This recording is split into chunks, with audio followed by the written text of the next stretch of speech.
What is up, everyone? Hybrid Toy Reviews here with Talking Toys with the boys. Up there, we got 212 Hunter. Hey. We got Blitz Transmissions. What's going on, guys? And we got Mr. Cawfee. What's up, everyone? He puts the daddy in Import Daddy. So. But no, we figured Mr. Cawfee might have some fun talking without being spoken over by an Italian the entire time. Oh my gosh. Hey, that can still happen. That can still happen today. What are you talking about? Nothing is off the table. And Blitz, we have a rookie YouTuber, a new channel. Yeah, I just want to take a moment first to thank Hybrid Toy Reviews for supporting small channels. You know, I do appreciate it. Yeah, this is, if you probably recognize me from my former YouTube channel, the 1313 podcast. I'm no longer a part of that. I'm doing my own thing. And what you can expect from my channel now is pretty much everything that I... Yeah. Dude, that freeze frame. Dude. Average reaction to a great podcast episode. They start talking and the brain shuts off. Dude. Okay, there we go. He's back. Now he's back. Oh. Bro. Hey, Tommy, come on. You're embarrassing me in front of Landspeeder Luke. How far did I get? Not very. You basically said what you can expect to see from my channel, and then you were gone. Oh, okay. So I caught it then. So basically what you can expect from my channel now is just everything I was doing when I was on 1313, which is action figure reviews. I'm planning to do a podcast at some point.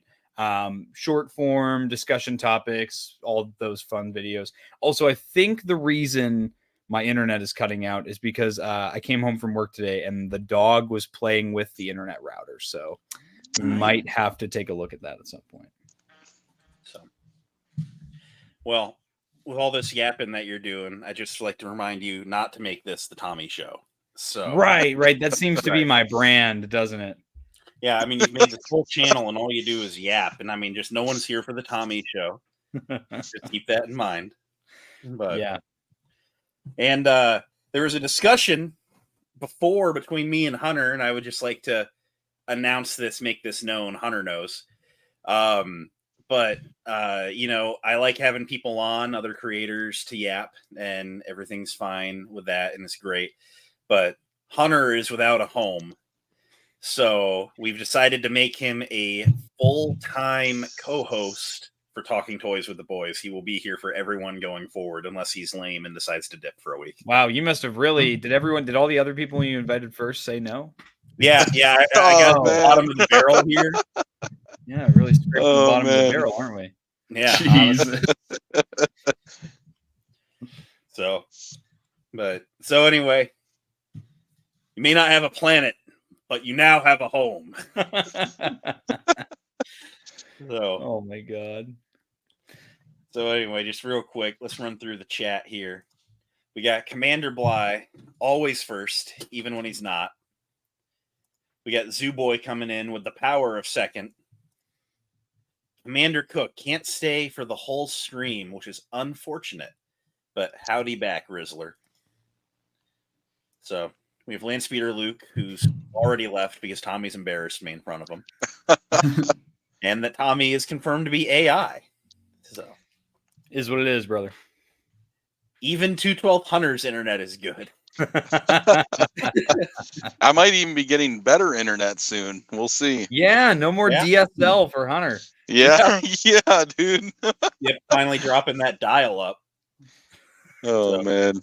We have the GOAT, the legend, Phantom Menace Dennis. Good evening, Dennis. Good evening back to you, King. So, and real quick, Dennis, are you coming up to Comic-Con Erie in a couple of weeks? I think Saturday might be the day that we're there as con goers. Well, I'll be there, but you're banned from Erie, so I'm not allowed to go to Erie anymore. I've been told to stay away from Erie. So, but I was told for a while. So, hopefully in 2 weeks, a while's up. While is term. Mm-hmm. Dude, I was just going to ask Dennis if he was going to come to ICC, dude. I hope he's there. I hope he's coming. Dennis, will you be at ICCC? ICCC. I see. Dude, I'm counting down the days every day. I'm Yeah. like, we're one day closer. 28 days till we go down there. Dude, it literally seems like we're counting the days. Like every time we'll like get online, it's like 30 days, 29, 28, you know? So, Mr. Cawfee is being banned from all Discords. Yeah, I'm banning you first now. Thank you. Oh man. Starting the Monday Night Figure Ball beef has begun. Man. Can't go anywhere without a yap battle starting. Dude, I'm just saying, maybe Mr. Cawfee will break off and create his own channel and Nah. That's what Instagram is for. coffee Right. transmissions and Yeah. Coffee Yeah, I'm channel, actually going to so. start the 1414 coffee channel. We have an update. 50-50 on ErieCon. Really hoping to make it. Still debating ICCC. Really wants to go. It's trying to make it work schedule-wise. Dude. so you know, Dennis, if you do plan on going, there is open spots in our Airbnb. Just saying. Hey, that's Just saying. You specifically? so. Yeah, 2 of them opened up. It's only going to happen if he quad pays his Taco Bell orders. Yeah, can I quad pay my Airbnb payment? Like, Yeah, can you do that? Can you quad pay it? yeah. Is that like an actual thing? Do they like offer that? Like when you go on to like their apps, do they like offer like PayPal quad pay on that? I don't think so. Yeah. Oh, okay. I don't quite get how it was used on chicken nuggets, but there's screenshots to prove it happened. Well, because it's essentially a credit card app. So it's like a credit card. You just Right. pay out of your own pocket in 4 payments. I mean, What, if you're asking the question, maybe you're too poor for Taco Bell. Yeah. Yeah. I only owe them $250 this week, man. Pay every 2 weeks. Heck yeah. Find God, brother. Find God, Find brother. God. We got Wilbon popping off. How are you doing? Giving everyone some Will boners. I guess. Yeah, what's up with spreading this ones. figure ball diet going on tonight? Oh, yeah. So we are doing a diet figure ball later tonight. I didn't even see the message from Fig until after I agreed to be on here. So if this ends up running a little over, that's fine. I'll just hop in whenever we're done here. But at 9:45, we're doing a diet figure ball tonight. I'm hopeful that we'll be well done by then. There's not a lot of topics. And honestly, we're going to have a pretty good one next month because we should be rolling into ICCC at that point. So I think we don't have a Zoo Boy on this stream, so I think we're looking pretty good. Right. I actually started a separate stream running parallel. That's where Zoo Boy is just going on about the recent pickups. Cardboard cutouts of the 3 of us and Zoo Boy. I gotta tell you, I mean, it is something. I mean, the other night I'm watching Monday Night Figure Bowl, and Zoo Boy starts talking about his recent pickups, and I was like, I'll come back later. So like, I clicked away from the stream. You know, I got a full night's sleep. I did really good at work. I got a promotion. I hit up some. Wait, hybrid. One more thing.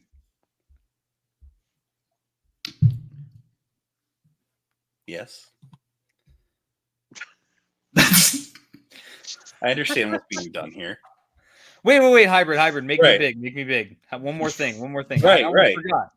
So, sorry to interrupt. Do a special segment here. Mute the Italian.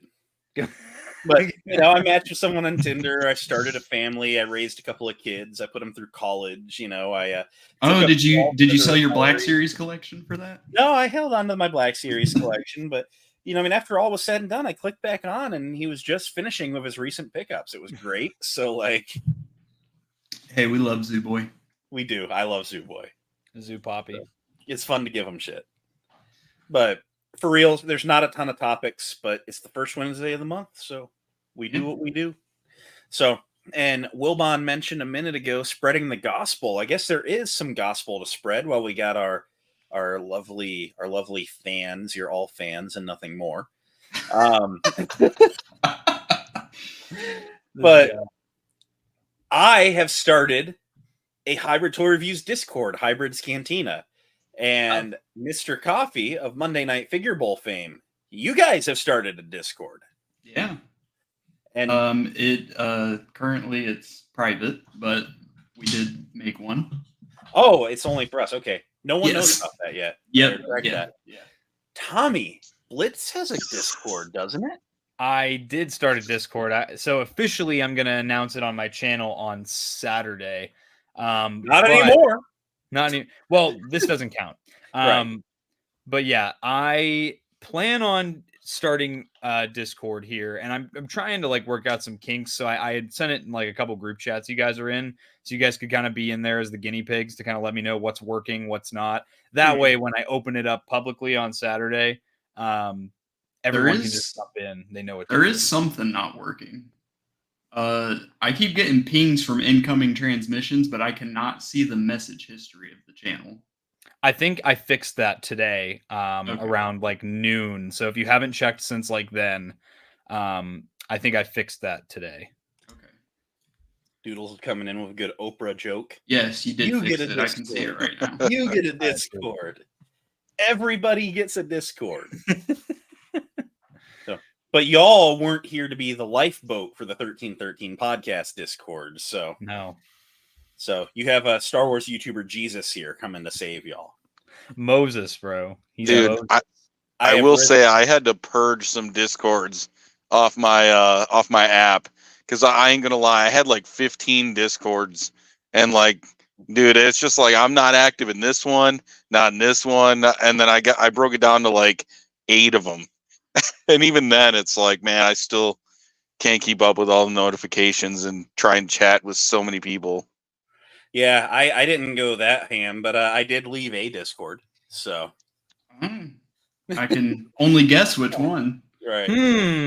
I don't know. Hybrid. Which? No, we're good. No need to go. It will never not be funny. I loved that Rebels meme you made too. That was a good one. Yeah, I was pretty proud of that. I actually thought of the meme first, and I was like, "Crap! Now I gotta make a Discord." How despicable! The refugees. The The refugees. The 1313 Discord refugee camp. It's okay. You're all safe here. Well, it was just wild because like everyone started leaving, and I was like, "Wait, no, the party can't end." Like, but now we have Hybrid Cantina. Yep, we got Hybrid's Cantina. Me, an OT despiser, making an OT reference. What do you know? Boom. Using it to your advantage. So, anyway, I'm going to get a photo pulled up. But in 2 weeks now, well, what? No, like 9 days. It's what, the 14th or the 13th? Yeah, I think so. We're going to have Hasbro PulseCon. Is it the 13th? It is the 13th at 1 p.m. Or Friday. Yep. Friday the 13th. Friday the 13th. So, let's get the picture. We are going to be doing another diet figure ball that Friday, and we're actually going to have Grand Moff Tony on for that. Ooh, yeah. Cool. Let's go. Yeah, goated. Should be a good one. Nice, dude. So, got a little laggy there for a second. There we go. So we got Hasbro PulseCon coming up in like 9 days, and this is always a pretty fun time, for us collectors. It's always nice when Hasbro opens the curtains, lets you see inside, and we're going to be getting the PulseCon exclusive Battle Droid on Stap in Phantom Menace packaging. And other than that, there's going to be some reveals. There's typically reveals, and they haven't, they never tell you anything about it until it's time. But how about that Stap? Do we have anyone picking up the Stap? I guess to open with. Who isn't picking up the Stap? Right. Well, those the Black Series brokies who complain about how they want vehicles in the line and then they pass on them when we get the opportunity. Well, we'll buy it all. Say you're broke. Yeah, just say you're broke. That's it. I'm getting at least 2, man. At least 2. I mean, I got a battle droid army, and dude, I need 2 of them Staps in it. Yep. I need them like flanking it on either side. And I'm gonna be honest, I'm liking this one because there's a lot of repaint potential here. And when we get that Clone Wars blue one, it's gonna be disgusting. There's gonna be like 6 of them on my shelf. Oh yeah. Because how many are you gonna get of this first one though? 2. And I always do pairs of army builders. Oh, okay. I'm picking up 1 for Phantom Menace and 2 because I am gonna do that Clone Wars repaint for this beautiful Clone Wars Anakin to go. Whoa! Can't wait for that. Make him big, make him big, make him Make big, me big, make me big. Make him big, make him big. Bro, slow on the draw. Dang. So it's a Clone Wars Anakin head from Nuno. I repainted the torso to be a little bit darker blue. I painted I swapped out the hand and the wrist for a Figuarts wrist peg, so he has alt hands. And I also repainted this glove brown and gave it a black wash, and same thing with the boots. So Nice. just tried to make them a little bit more accurate. Where did you say the head sculpt was from again? It's from Nuno JJ on Instagram at Nuno JJ. Are those JJ? Are those pre-painted too? Yeah. Didn't he stop doing That's cool. missions, right? So yeah, I guess he went on hiatus for a little bit because he got sick. But right before that hiatus, he actually ended up losing almost all of his head because he sculpts everything himself and paints. So what happened is, I guess his hard drive corrupted, and he ended up losing almost all of his sculpt work from the past however many years he's been working on it. So I guess while he's been sick in the past few months, he's been trying to catch up and try and recover as much as possible. So it's a pretty unfortunate situation, but hopefully he can bounce back from it. I think Commander Cook has summarized it well in 3 words. Yeah. You didn't have to go that hard on that Anakin. All I got to say is tip sticky, Daisy Nugget, tip sticky. But no, no, that came out awesome, dude. The customizers will always do, miles above what Hasbro can, but I'm really hoping that they put a little bit of effort into this Clone Wars Anakin they've pipelined. Yeah. Like for starters, making it look like Hayden would be a perk. Yeah, right. Instead of Tom Holland. Well, we decided to make it look like the Clone Wars animated style, and it's the only one in the wave like that. Like, come on. What a fucking Patrick decision. Dude, I was just vigorously posting all over my social media about your stream because, unfortunately, in the waning moments before the stream started, I had what I like to call bubble guts. So I was painstakingly battling for my life. It's all that pasta. Yeah. Pasta. It's all that pasta. Very funny, Hunter.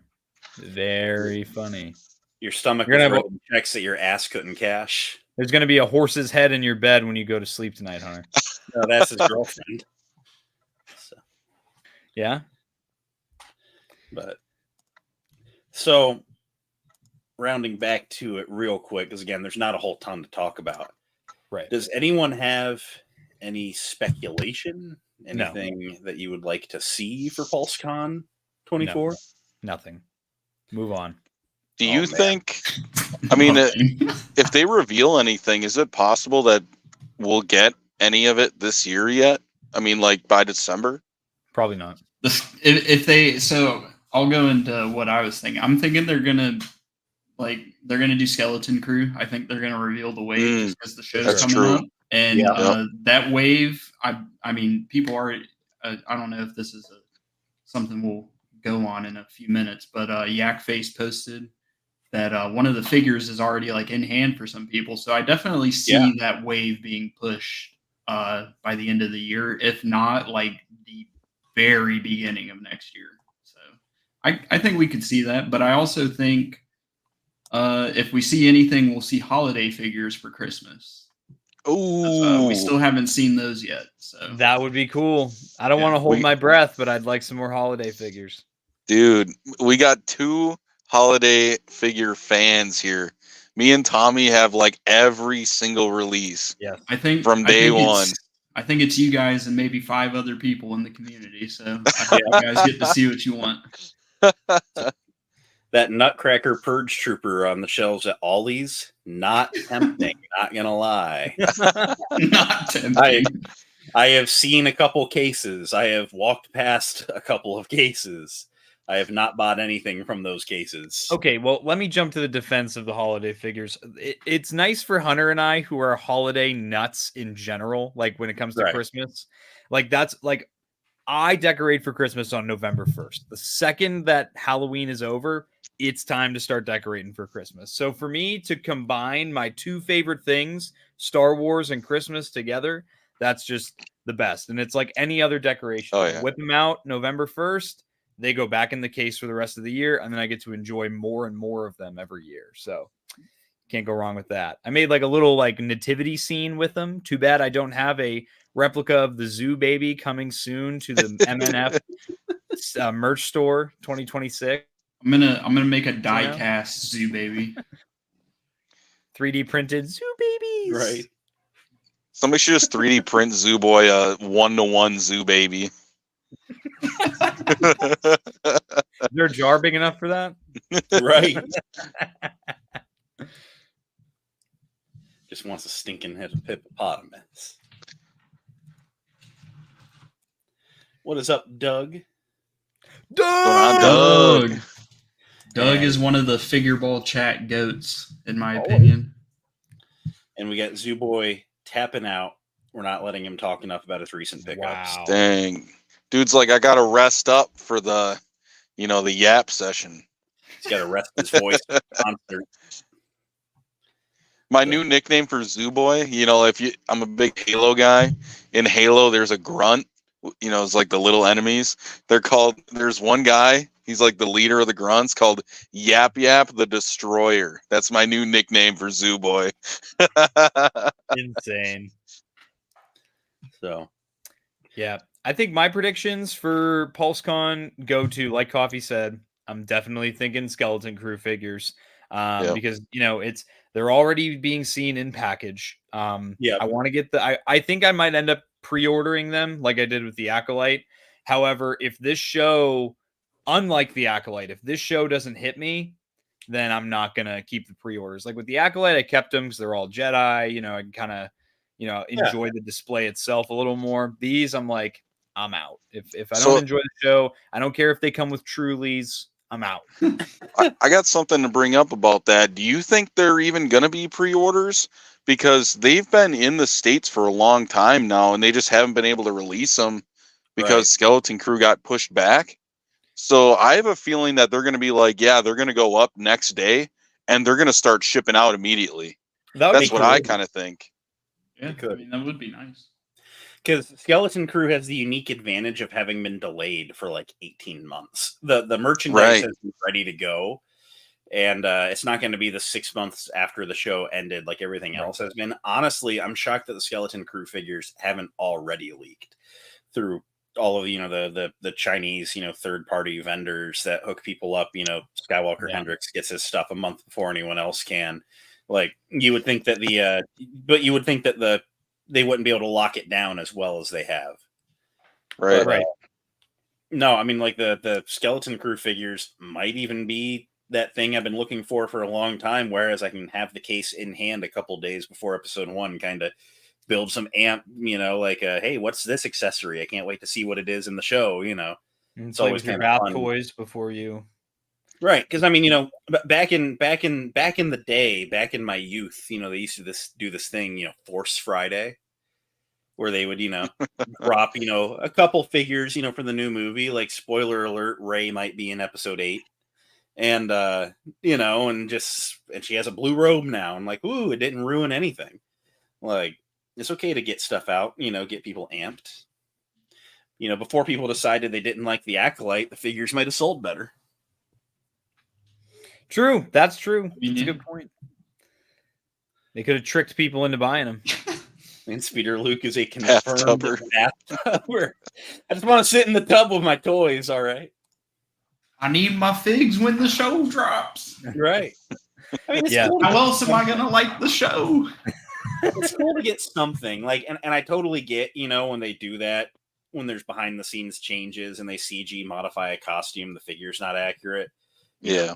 Every movie Marvel Legend is bullshit unless it came out 5 years after the movie. And like, I get it. But there's certain things that, like, I'm sorry, it wouldn't have blown my mind if Obi-Wan was in Kenobi. Like, that figure could have hit a little earlier and then give us Reva and Vader later. But I don't know. It's cool that we're gonna get the set. It looks like I just think the worst example of that kind of stuff was that Ahsoka wave, that first Ahsoka wave that literally came out of nowhere with the fucking fire engine red fucking HK droid. Yeah. Then Balin and Shin came out the same height. If they can make good figures, I think I'm okay with it. But when we get this may be a hot take, but when we get garbage like that, it kind of upsets me. Especially knowing that that's going to be the only representation that we likely get for a while, if ever, if that makes sense. Well, I don't know. We might get a redo of Balin because Ray Stevenson took one for the team for collectors. But for the collectors. Hasbro sent him a production example, and he's like, "This is bullshit. I know what I have to do." Oh man, Christ. Yeah. So I do think it's going to be Skeleton Crew for sure. Which I think will just be the 4 kids. Oh yeah. For right now, maybe we'll get in 1 or 2 more. Jude Law, we'll probably get Jude Law. Maybe, yeah. And maybe that droid that we keep seeing, or that one dude that was leaked, the pirate. Yeah, we have a leak. It's got to be Wolfman. like not Wolfman pilot. Wolfman pilot. I think if Wolfman isn't part of this first Skeleton Crew wave, he's definitely going to be part of that Vernestra and Basil wave at the beginning of next year. Yeah. But I guess since we're talking about these, I'll pull up that Yak Face post. Yeah. But we do have someone has finally gotten a Skeleton Crew figure in hand. Like I said, shocked that it hasn't happened yet. But there's the Lemonade Truly. There it is. But the trailer dropped, and everyone said it. It's Stranger Things vibes. It's just kids with backpacks and flashlights exploring stuff that kids should stay away from. And I think it's cool. It looks like a good photo reel. I don't really know what the girl looks like to compare. Yeah.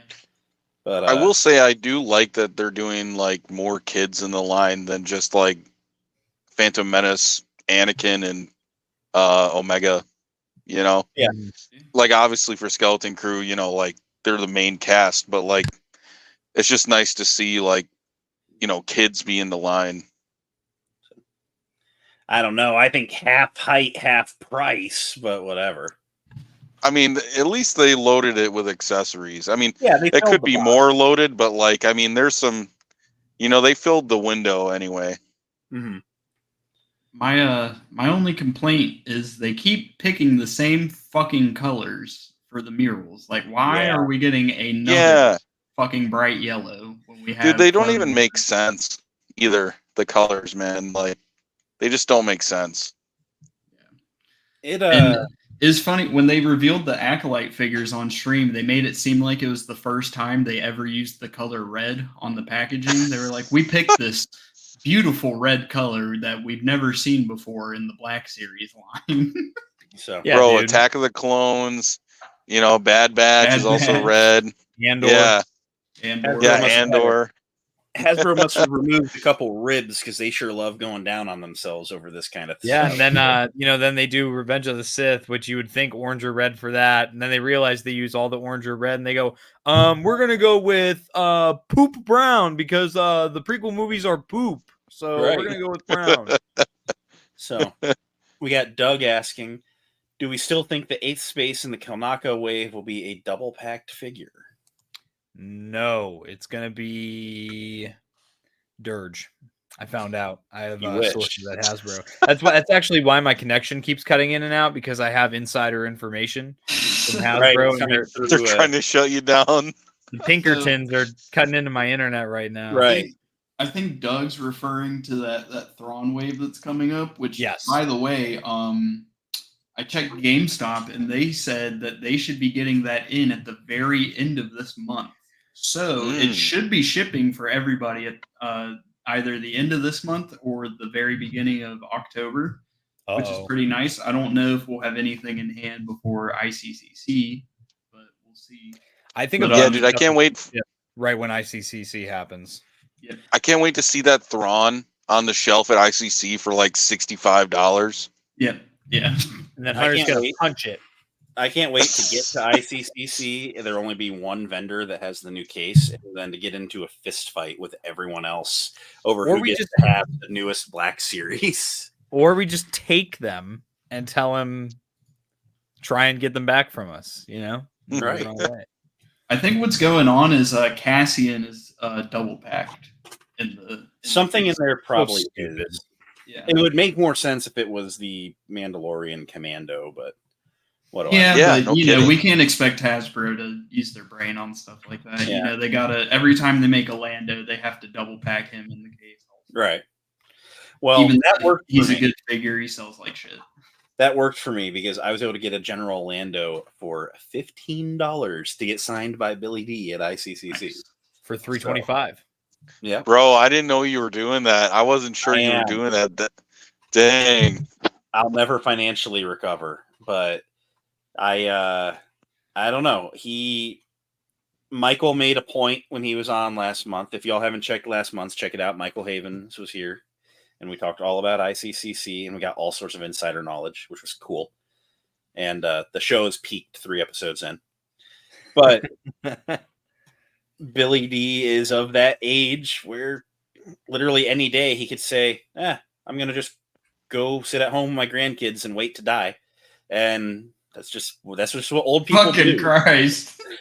So, I don't see him making many more con appearances after this. So, I hope he lives forever, you know, but no one does. Yeah. Not even my grandma. But what the fuck, man?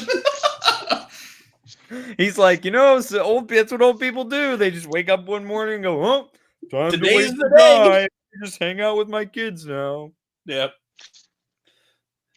It's just quad pay it. Yeah, there you go.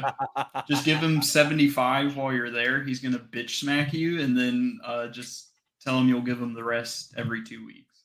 Cook, not soon enough, man. I mean, or just say that you promise you'll pay him back, and you promise it'll happen. It just needs to be done under professional studio lighting. Right. I promise it's happening. I promise it's happening. I need studio equipment. I promise it's happening. It's coming. It's coming. I promise it's coming. Dude, I'm telling you, I've been eyeing up that Captain Rex helmet, but dude, I just don't know if I should get it or not. Right. Actually, you're only going to do one payment on it and then not pay the rest of it and then say that they scammed you. Yeah. Yes. LED signature. So. Yeah, actually, Skywalker Hendricks has to buy me the Captain Rex helmet now. So he's legally he does.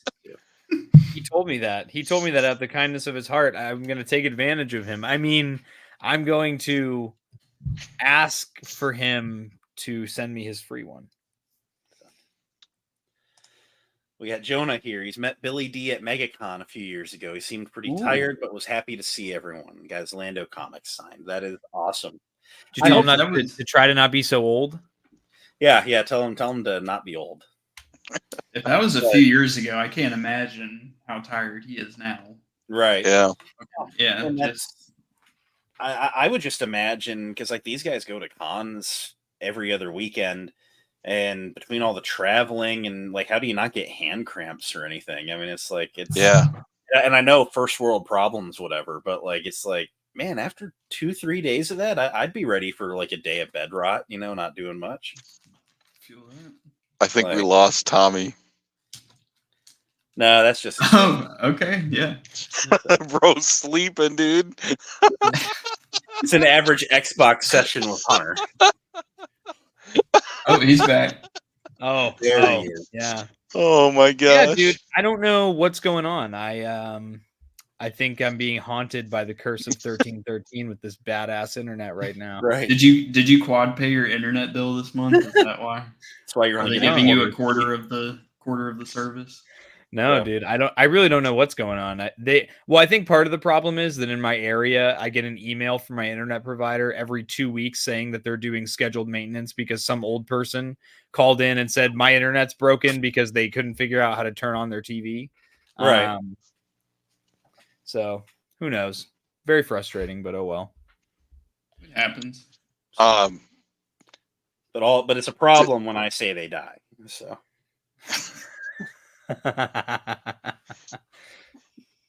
To get back on topic just a little bit. Oh, right. Do you guys do you guys think they're gonna release anything for Outlaws? Maybe. I mean, I definitely see them doing the commando droid because it's literally just put a fucking coat on the figure that's coming out. right. And if they're gonna do him, they're gonna do K. Yeah, they have. Oh, If do you think they'll do him first? Do you think they'll do the Probably. Outlaws him first, so that way people try and They get might him? push him at the same time. I don't do think that. they would do the droid first. I think they would probably drop them at the same In the time. same wave, yeah. Or maybe instead of some random garbage repaint carbonized 2-pack, Amazon could get like a valid 2-pack. I mean, you guys think they'll do both commando droids at the same time? Oh, there's 2 commando droids? No, I mean, what I'm saying is, I release. think they're. I think they're gonna pull a SBD with 3PO pack move on us and be like, "Here's the commando droid, but it's not the one you want. You know, you gotta wait another 2 months until we release the one you want. You know." They might do that, honestly.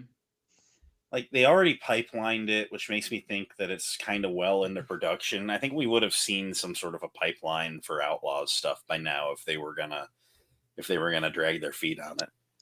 I mean, you never know. Sometimes they don't pipeline this stuff and just drop it. You know? Yeah. Yeah, and yeah. I mean, anything's possible. It's Hasbro, and nothing will drive you mad faster than trying to pretend you understand how they think.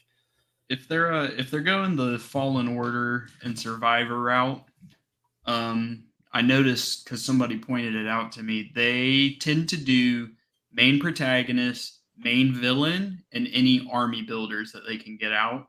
So, like, if you look at Fallen Order, you know, they did the Purge Troopers, Cal, Second Sister, and then they didn't do anything else. Survivor, they did Cal. They're doing Dag and Gara right now, and then they did all those B1, the fucking droids repacks and the droid repaints. They're doing all that kind of stuff. So maybe we'll see K-Vess and the commando droid, and then we'll see like some Pike repaints, or maybe they'll make like a regular schmegular Crimson Dawn type army builder or something. But I'm not expecting to see anything like crazy. You know? At least we just like got the Book of Boba Fett Pike, so at least we kind of have something.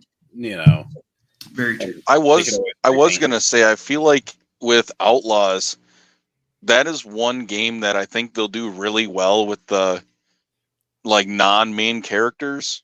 Like, I think if they give us like, you know, some Pike characters from the game, or some just like alien characters that are from the game, but they like, you know, also exist in, you know, outside of just the game, you know, like in the different crime syndicates, you know, they could exist in Book of Boba, or like they could be in Jabba's palace or whatever, you know.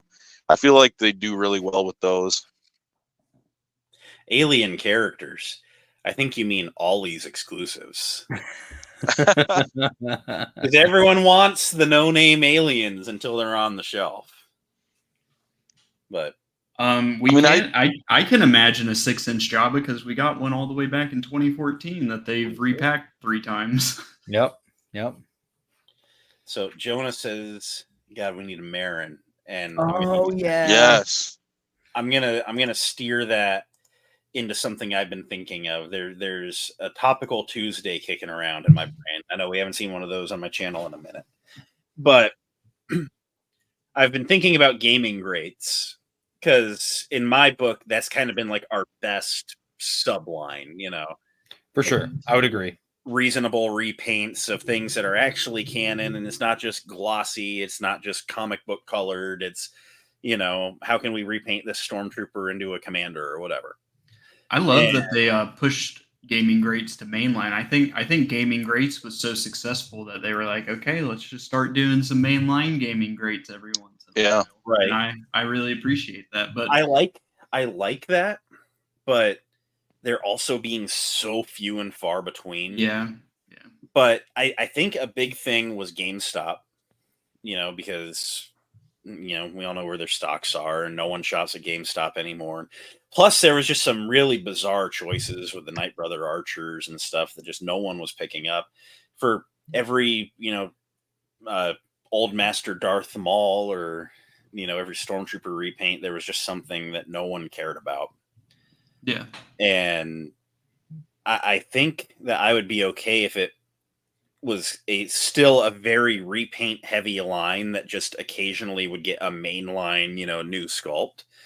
But I think the big thing is, I'm guessing that the partnership with GameStop has ended is what's happened here. Mm-hmm. And No clue.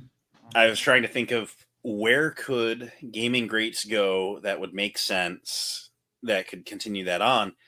And we haven't seen one in a bit, but what would you guys think about them doing like another collaboration with Best Buy? Nah, I don't really care. Yeah. Like if it was something where every 3 months Best Buy got an exclusive and it was just a video game remake. Oh, you mean like a consistent thing and not yeah, like how it was. Oh. How it was with GameStop for like 3 years there. Yeah. I mean, I'd be fine with it. They were never that hard to get. Sometimes they wouldn't show up on certain store shelves, but you could always get them on the site, you know, any exclusive they had before. I think I'd prefer them just to stay like fan channel and just like being able to pick it up at like Big Bad. I don't need to go to GameStop and find it in store.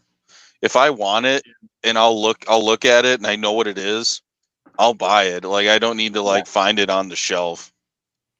End of the day, I would be there too. I would go wherever it ended up being. I was just thinking, like, if they needed to get a retailer to lock in, you know, if it wasn't going to be fan channel, if they needed to get Amazon to commit to 8 exclusive figures a year, you know, I was just thinking, like, who would be a good fit now that GameStop's not doing that? Right. Because I think Best Buy would be the move. Because you know, now that GameStop's kind of going under, that's, you know, they're starting to close a lot of the smaller ones. Does Erie still have 2? We still have 3 technically. Yeah, you do. Yeah. The one its hours keep shrinking and shrinking. I think there's only like 2 guys left that work there, the manager and then 1 employee, and they like don't open until like noon now most days. Yeah. That's not going to last long. No. The Ashtabula one is gone. I speculate that there's one in Madison. That's a small town near me. It wouldn't shock me if that didn't last much longer. I think they're going to start being a larger city thing, you know, and maybe Erie might be able to retain one. But it strikes me I was just about shopping centers for. I was just about to say, as a representative, as somebody who lives in rural America, there's no Best Buy near me, so that would kind of stink. Right. Well, you're scared of driving 45 minutes to Target. So, dude, I live it every weekend. I'd rather order it online, dude. Honestly, than drive 45 minutes for a Mandalorian privateer. I got nothing going on. I can get a little Starbucks drink when I walk in the door. Yeah, dude. So, bro, I don't drink coffee, man. I don't drink coffee either. I get that refresher. But Max Rebo says, will Best Buy be open for business in a year?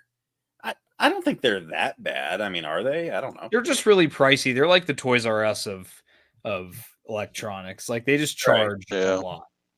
Right. But Unk is here. Unk. So there's caffeine in the refresher. Doodles gets it. So, I do be loving my refreshers. It just goes down like a little juice and it feels good. It's a little pink drink. Right. I love my pink drinks, man. Those are good. Oh, coffee's weird. Like you drink it and then it makes you feel thirsty. Like you drink a cup of coffee and you're like, wow, I want some water. And like, I don't know. I like my refreshers. I like my juices. I start my day with 2% milk, dude. That's all I need. Not a whole Yeah. milk kind of guy. Well, when you drink so much, you know, like you try and cut back a little bit, you know.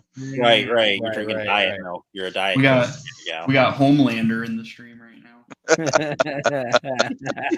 Dude, when I was in high school, I would drink like 3 glasses a meal. What the fuck? Dude, Yeah. I've never been a milk drinker, so when I hear people talk about how much milk they drink, I'm like, what Dude. the fuck? Dude, America's Dairyland, dude. I'll tell you what. I like a little here and there. It can be too much, but Maybe it's just fresher here. You know, I'm not in the don't have any, mindset, Yeah. but I'm like, man, like a cup a day max would be where I would be. And even oh that man, yeah, I'd be going through withdrawals. Dude, your poor stomach. yeah. Dude, the day I become lactose intolerant is the day it's not worth living anymore. That's all I gotta say. The day it's not worth living in Wisconsin, the land of pines. That's what you're talking about right now. He's sitting there praying that the day milk becomes intolerable is the day that the rapture happens. Yeah, dude. Take my dairy I'm ready. and rapture me. Exactly, dude. Just let it be over at that point. Give me dairy or give me death. Yeah. Oh man. Yep. Well, I guess now PulseCon, because there's not a lot to talk about there, but One thing I was going to ask about PulseCon is what are some like notable like past PulseCon releases?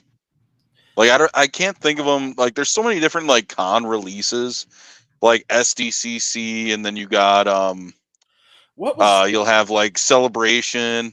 It's like what are some like notable like PulseCon ones? I can't even think of them off the top of my head. Weird. It's weird because they either cook or they don't, because then they Yeah. also have that dumbass 1027 event that they've been doing these past couple of years where they save a bunch of the cool Black Series reveals for that. right? Yeah, the Yahoo News article is 4 hours after Yeah. the PulseCon streams. So That's where we got Doc revealed. Ondar, Fives, and Old Master Maul. Meanwhile, the actual stream was a bunch of garbage. All right. So here's PulseCon 23 for Black Series. Because the thing with PulseCon is it's about Hasbro, it's not about Star Wars. Yeah. So Yeah. they're gonna tell you 1 or 2 Transformers, 1 or 2 Marvel Legends. They're just trying to spend one day and hit all of their brands. So PulseCon 23, they revealed Shin Hati and Balin Skull. They revealed the International Archive set with like Vader, Bo-Katan, Pilot Luke. And then they pipelined the A New Hope Vader and Minds of Mandalore, or not Minds of Mandalore, the Vader and the Mando that are on Walmart and Target shelves everywhere, right? Yeah, that's Minds of Mandalore. Yeah. Okay. Yeah, And then they that's did the Phase 1 clone and the Mandalorian Night Owl, the Target one that we just got, the male one. This one. Was it really that light on Yeah. figures? That's crazy. Yeah. Wow. They don't really go crazy during PulseCon, but hopefully we get a 1027 this year. Oh, they also not for Black Series. They also, well, I guess it would be called Black Series.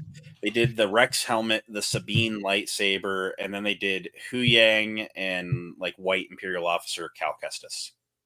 Okay. And the Revan and HK 2-pack.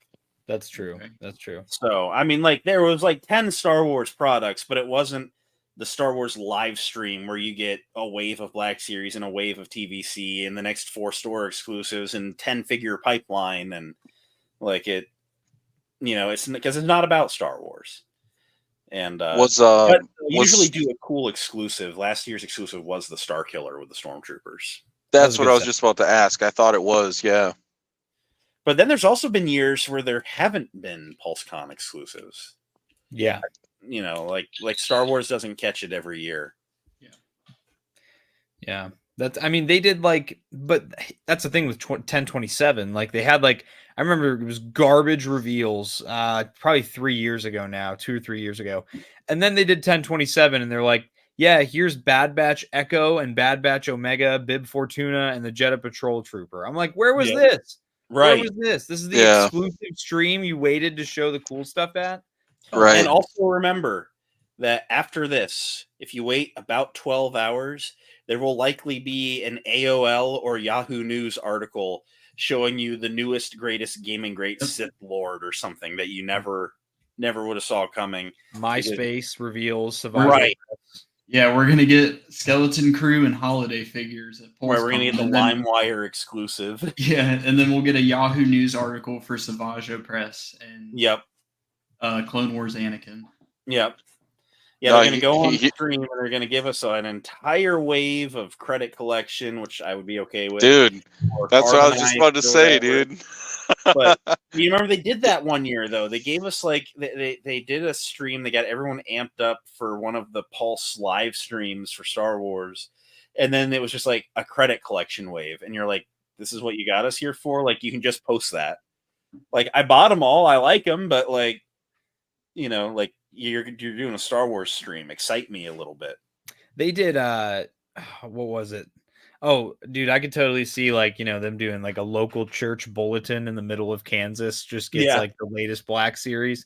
They hope that it spreads by word of mouth, you know. Yeah, they've actually already announced the Black Series Savage Press, just no one has found it yet. Yeah. So it's like a Brian's Toys exclusive. Somewhere that you would never think to go look. The little Asian kids in the factory snapped the pictures and then they got their asses beat right after. Yeah. Dude, I was gonna bring up before, how did Skeleton Crew go without any leaks? But yet we got Savage Press leaks and the Mandalorian Commando leaks, or the Imperial Commando leaks. No one cared. I guess so. Yeah. I'm gonna more politely go on what Tommy has said here, and because they had the wolf head pirate guy, that body had leaked forever ago, and just no one realized it was who it was. Yeah. Acolyte. True. And so that's kind of a thing too. Is look at the figure that we just saw leaked from the show. What about this jacket and pants combo screams, that it's from Skeleton Crew? True. Also, all that stuff that we saw leaked was factory rejects and all that stuff, and it's just workers in the factory snapping a picture. For all we know, these have been in production for so long that maybe they've just come and gone in that sort of space that all the other figures leaked from. For all we know, they're dead now. Right. Yeah.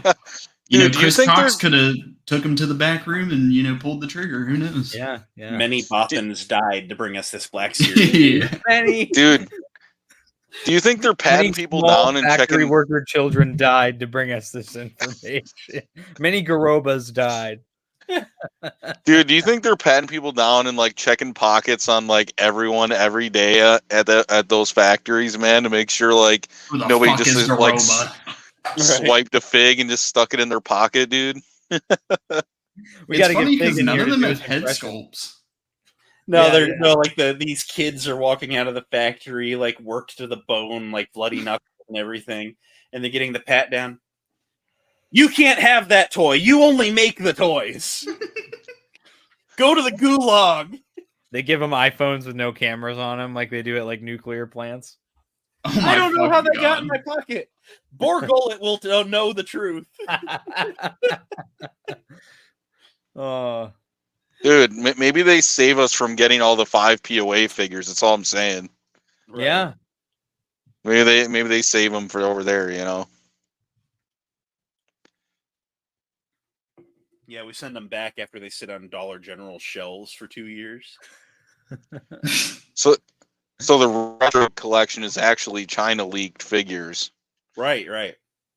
That's why they look Pipeline like figures. knockoffs.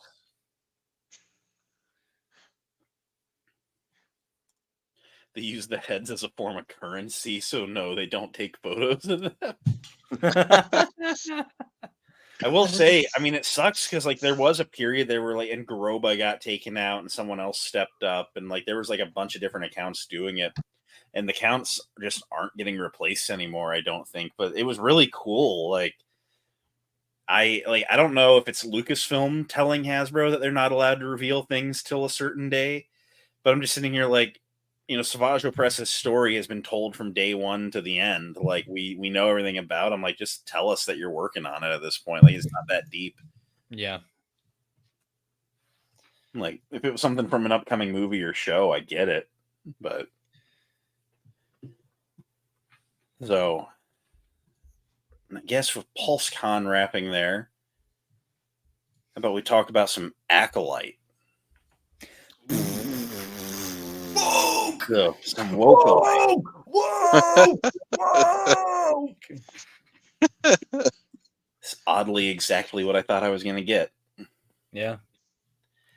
That's what I don't know. You mean you didn't think you were going to get a season 2? You didn't think you were going to get that? Well, I thought I was getting a season 2, but apparently not. All right, guys, everyone get up so we can all default dance on the death of the Acolyte, okay? Right. Playing Fortnite, hey! Oh man. What if that last figure of this Thrawn wave was actually Chimere, but they fucking threw them all in the garbage because the show canceled? I hope. I mean, I hope that it's not what's happening because, like, we got a pretty good spread. You know, we got all the Jedi that we could want from the show, more or less, at this point. And I just need Chimere. I just need them just to give me the one villain, you know. Like, well, you could also get Plagueis, hiding in a cave, just being a little creeper, watching them make out. And I know, shit, you know. I know people want Plagueis, and I want the figure, but like, we only saw him from the neck up. Like, we're not gonna get. They don't know what to make for the body. They could make him a Build-A-Figure, but just not make the bottom half of him, and then say they're just going to do it later. Yeah, I suppose. Dude, I will say Basil, but not Chimere. Yeah, Unksanda right there. It's that is actually kind of hilarious. But of course, they got to make all their money off the cute character merch. I'll buy it always, even though he's a little shithead. Basil was the next big thing. Dude, I wanted to like Basil, but then all of a sudden, like, dude just started doing like weird stuff, and it's like just so random, and it's like, what are you doing? You know, I mean, plot. Yeah, I don't know. Right. I mean, he's short, broad, and hairy, so I understand that Tommy, found some kinship with him there. But like, fucking hell!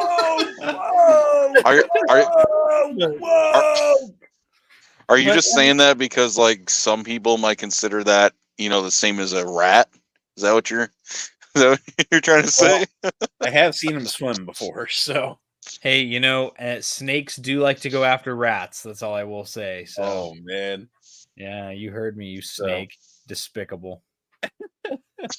Oh, but I don't know, dude. When it comes to the Acolyte, I made a video on my channel today about this topic, and it was just no one watched it. It's actually more people watched it than people watch certain other channels, but not a high bar. It's just one of those things where I'm not mad just about the Acolyte being canceled because that story will never be complete now, at least on screen like it was meant to be. I'm mad because this is Lucasfilm and Disney's track record over and over and over and over again, whether it's movies, shows, or video games or anything. It's so annoying. Right. No, and I mean it's wild to think of how many things they've announced and then pulled the plug on. And that's why and it might have been Outlaws. I remember there's an Xbox discussion between us one night where a game got announced. It might have been Outlaws, or maybe it was that Eclipse game that no one's heard anything about. But Yeah, you remember that cinematic trailer? Yeah, that beautiful cinematic trailer, and then we've heard nothing since. Right. But like, you know, especially when it comes to the Star Wars games, I don't believe they're real until they're on until I have the disc in my hand. Like, you know, so many of them have gotten all the way through production almost, and then, you know, Lucasfilm was just like, nah. And Rest in peace, Battlefront 3. yeah, like for real. The game was literally, I think, like if they gave a percentage, I think it was literally like 95 or 98% done. And then after the Disney acquisition and they scrapped LucasArts, they threw it in the fucking toilet. Yeah. But I mean, it's just like the games don't exist to me until they're actually in our hands. And they'll go to D23 and announce 10 shows, but only one of them land. And then they'll constantly tell you, oh, it's happening. Oh, it's happening. It took them 7 years to tell us that Lando's not happening. Like, they finally said it's not happening. It's not coming as a show, but it might be a movie, but we don't know when it's coming out. Right. Wasn't it originally going to be a movie, and then it's going to be a show, and now it's just whatever. And it's like, at least the Acolyte got off the shelf a little bit. You know, it you know, hit. And the wild thing is we're getting a second season of Andor, even though the Acolyte had better viewership than Andor did. And so it can't be a metrics thing at that point, because it's getting the viewership that other shows, you know, need. And even if it's all hate watching, but still. And I'm like, they've catered, they've caved.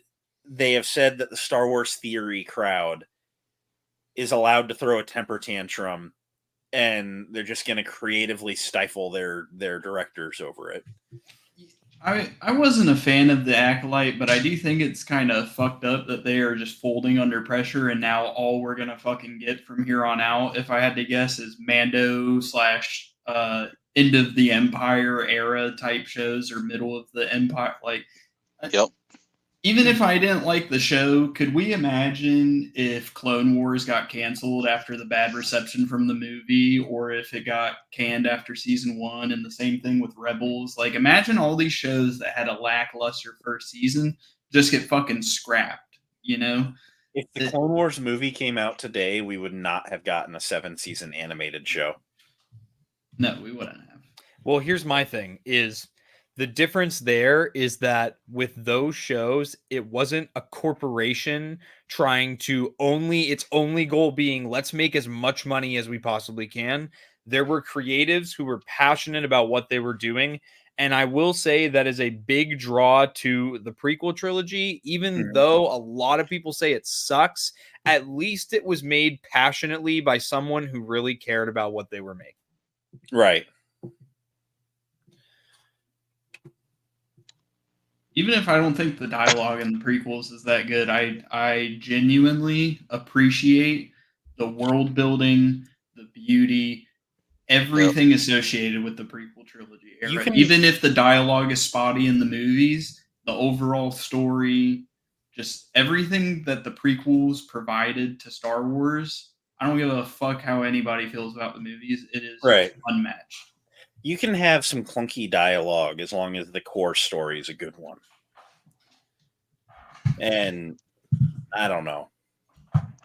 And all these people that are going on about how, you know, Disney's just throwing stuff at the wall and seeing what sticks, and they gave us a random Acolyte show and whatever. Like, let's not pretend that George Lucas had this shit planned either. You know how many brother-sister kisses there were back in the day? Like, we had like 2 movies of this before he was like, let's make it weird. Like, I don't know. I mean, it's like, and I like the Mando stuff. I feel like I'm one of the few season 3 enjoyers, but like, I don't know. It was just different. I said in my initial reaction video, because I did one of the early screenings down in Pittsburgh, where I kind of felt like a kid watching my first Star Wars again. My first was Phantom Menace. I just remember sitting down and not knowing anything about it. I mean, that little boy growing up to be Vader shocked me. And like, just those first 2 episodes of Acolyte, I just remember knowing, We're not going to see a Skywalker. We're not going to see a Clone Wars character we haven't seen on screen in 10 years. This is a pure new story. We're not going to see a familiar face. I guess we saw some ears from behind that were familiar in the end there. Well, we also saw Kiadi Mundi, so we had to complain that the CD-ROM was incorrect. Yeah, my Happy Meal CD-ROM was incorrect, and therefore Leslie Headland actually needs to be decapitated at the stake. So yeah, the same one that said he had a purple lightsaber and used the dark side. Yeah, but, there's going to be the people. Well, that's what was canon in 1999, so they still fucked it up. And I loved the storyline they were doing about the Jedi. Had some corruption in the Order predating the Clone Wars. I mean, you're basically telling me that the foundations have been kind of cracking for a little bit. And, right. Because everyone was like, oh, well, Kiadi Mundi would know there's a Sith and wouldn't be so adamant that there wasn't a Sith. Except they all said, hey, let's not tell the council about this until we're sure. Like, it was a cover-up from the second that he showed up. Like, they were covering their bases, but I don't know, man. I was just happy to see Kiadi Mundi. I've always thought dude was cool. It was actually a Nerd Zoic making a cameo in the show. Right. I think Tommy, talking to Tommy on Xbox, he's made some good points to where it's like, imagine watching the Acolyte from the perspective of being somebody who's a casual, who isn't so in depth with the lore as all of us are. So you just see Plagueis randomly, and you're just thinking, who's this smacky bald-headed alien, this creepy dude that just what is he doing? Get out of the nursing home. He's actually he's jerking it off camera while they're kissing and everything. Yeah. It's what is dude doing? It's even if they would have watched the prequels, they might have heard Palpatine name drop Plagueis, but he never said oh yeah, he's this species. Plagueis could have been clan. Yeah, Plagueis could have been human for all a casual fan would know. Right. Well, that's the thing. And Plagueis was only a banking clan, whatever their species is, in that non-canon novel from Legends at this point. Anyway, this was their opportunity to do something funny and piss everyone off and make him an Ugnaught. That's all I gotta say. Well, they would be marching on Lucasfilm. I think the thing that people don't realize either, because there's a community of people that just scroll on Instagram, the date that season 2 got canceled, people were dancing on its grave and saying we won, we beat Disney, we won. Yeah, people were saying that, dude. They were making memes, dude, and everybody was sharing them, and it's dude, you didn't win anything. It's what if some of these people were EU Old Republic fans? You think Disney's gonna make an Old Republic series now after after a series that was supposed to take place in the High Republic? They don't know the difference. It's not. They're gonna be a time before the prequels, and it was called the Old Republic. Well, what's the difference? It's High Republic, Old Republic. So I think after the Acolyte, failing, or after everybody just hate bombed it, I think there goes the chances of them ever doing Old Republic content, in any media. The Acolyte's canceled. Now they'll cast Keanu Reeves in a Darth Revan movie. Dude, Keanu Reeves is literally 60 years old. He is not getting cast as Darth Revan. Right. I thought you were exaggerating. Star Wars, but I thought you were exaggerating when you said that the other day, and I Googled it today, and I was like, dude, no cap. He is 60 years old. I'm like, there's no way. There's no way he's going to do a role like that. Right. No. The only way you could do it is if it was a Pedro Pascal, because he always wears a mask or a helmet, and it's just a stunt guy doing everything. That's the only way, I want Hulk Hogan and Scarlett Johansson to play the new characters in the next Star Wars movie. The thing is, Hulkamania, brother, we're gonna go fucking kill Darth Vader. Keanu would be cool in Star Wars, and I bet he'd make an awesome Jedi Master or something, or Hell, a Sith or whatever, or I bounty feel like hunter. he'd make a cool villain. Yeah. Yeah. He'd make a good Gamorrean guard. Right. Oh yeah. Okay. Yeah. There you go. Hunter's got it Dude, covered. could you imagine a wrestler as like a Gamorrean guard? Like Hulk Hogan Gamorrean, dude? They should have made Danny Trejo a Gamorrean guard instead of the Rancor Keeper in Book of Boba Fett. Well, now all of a sudden the Gamorrean guards aren't fat anymore. They're all just like built like me now. So I don't know what's going on with that.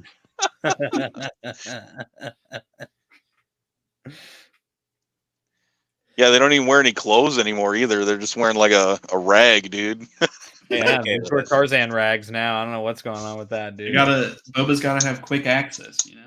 Gamorrean guards gone sexual. Quick access to some bacon, if you know what I mean, you know. Yeah, that meat, bro.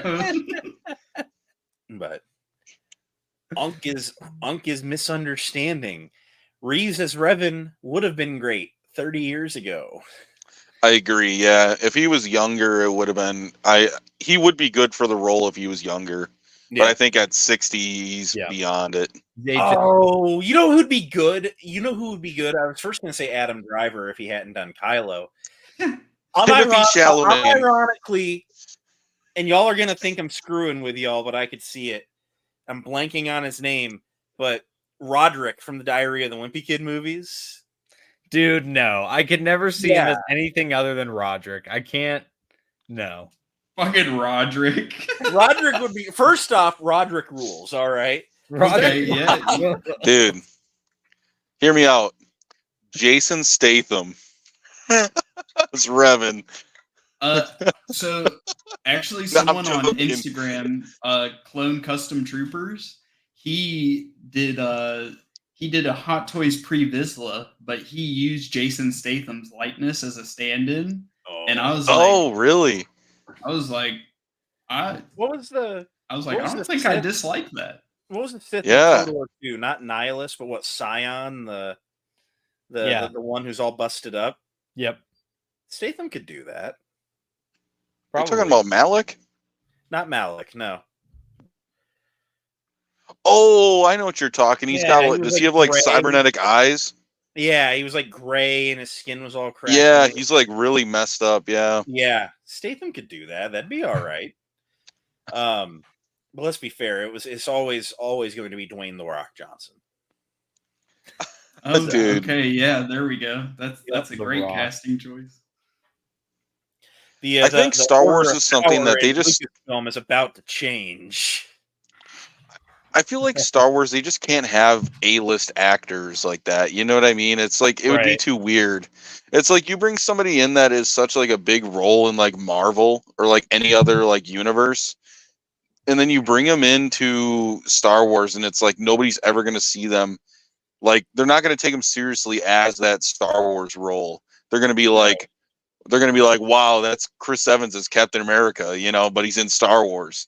I mean, I'm here for a good cameo because, like, and people like freaked out over Jack Black and Lizzo, and I'm just sitting here like, it would be bad. It would be weird if they were cast as like a main character. I don't want a Star Wars show where Jack Black is the main for all 8 episodes every season.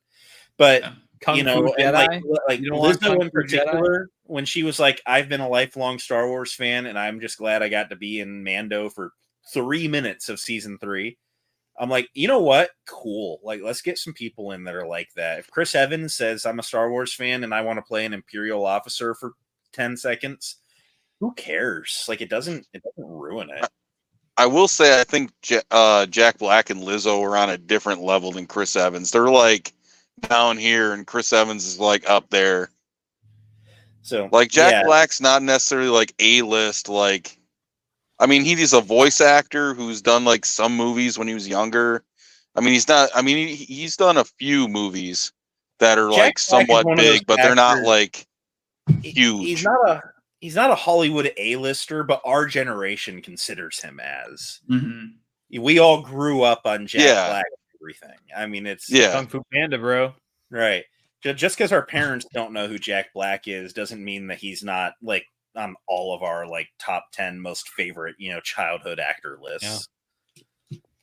Bro, Kung Fu Panda? Yeah, Kung Fu Panda slaps.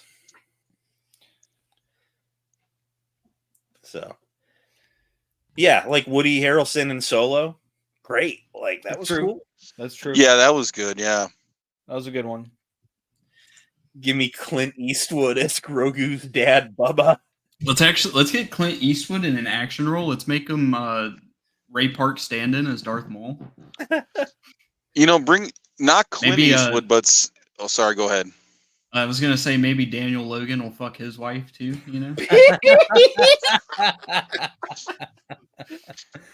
Oh my god! He's gonna get them mixed up, dude. Oh man. I feel like Scott Eastwood could do something in Star Wars, and he'd be a cool actor. He'd be like your Cobb Vanth type character, I feel like he could do a good job. I love Timothy Oliphant as Cobb Vanth. He was great. Yeah, dude, he's a great actor and like awesome character.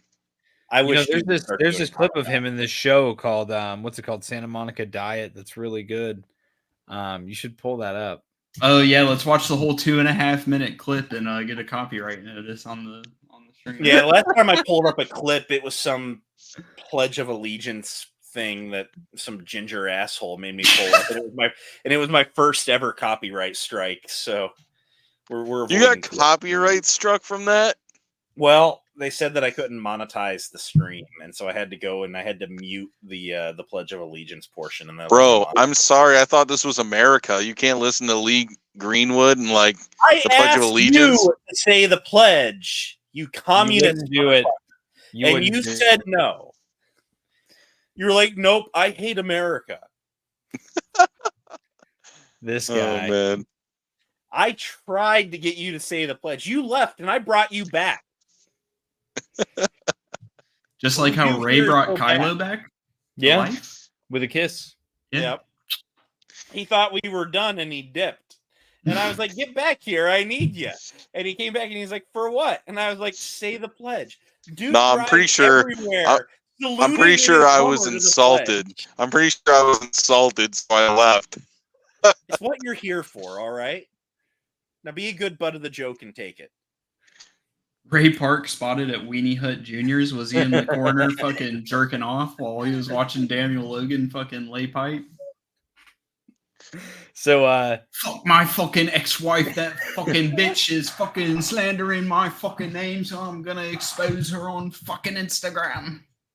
I mean, how bad? Like, I've met Daniel Logan, nice guy, short king. He's the fucking Rizzler, apparently, bro. Apparently, like dude rolled in and stole that gap from Ray Park, and it's like, is that a real thing? I don't know about this at all. So Ray Park and Daniel Logan used to do Comic Cons together. Like, if a con got one, they got the pair, and so because I guess they hit it off, during the prequels, because Ray Park was a stunt coordinator, and they were just like, put on the beam all. So he helped them do like the coordinating for all the prequels, for all the lightsabers. Well, there were people that hit it off all right. Yeah. yeah. But him and Daniel Logan, between that and then doing all these cons ever since, they've made friends. And so they were like, okay, we're going to go to cons together and hang out. And that was like a thing for like 15 years until Daniel Logan porked his wife. Dude, what the heck? Yeah, that shit. When I learned that was like an actual thing, because I knew his wife had cheated on him, but I didn't know it was Daniel Logan specifically. So when I learned that information, it's just been nonstop since then, bro. Dude, I ain't gonna lie. I wanted to meet Daniel Logan, and now I don't really want to meet him no more. Dude, I remember adultery. I remember seeing the videos that Ray Park posted on his Instagram, like when they came out. I remember like years ago, I was playing video games with friends, and I was like, "Oh, Ray Park posted on Instagram," because I had like notifications on for him, and I opened it, and I just stared at my phone for like 2 minutes. I was like, "Oh my god!" And I like sent it to all my friends. I was like, "Dude, look at this! Look what Ray Park just posted on his Instagram." Because Hunter doesn't know the story, just to fill him in. Ray Park got pissed, and he posted all these like nude videos of his wife on Twitter. Oh yikes! Yeah, it was pretty bad. Yeah, it was a pretty fucked up situation. I'm surprised they brought him back for solo. Although I guess they would have filmed all that. This It was was after I think this was after Solo, but Okay. before Clone War. Wars Season 7. Yeah. Well, to be fair, they don't. Oh well, he did. He did do motion cap, I guess. They mocapped him. Yeah. Yeah, they Okay. mocapped him for Season 7. Yeah. So, yeah, no, that was a whole situation. That's just fucking insane to me. Speaking I of guess insane if stuff, Jar Jar can lay some pipe, I guess even Daniel Logan can, right?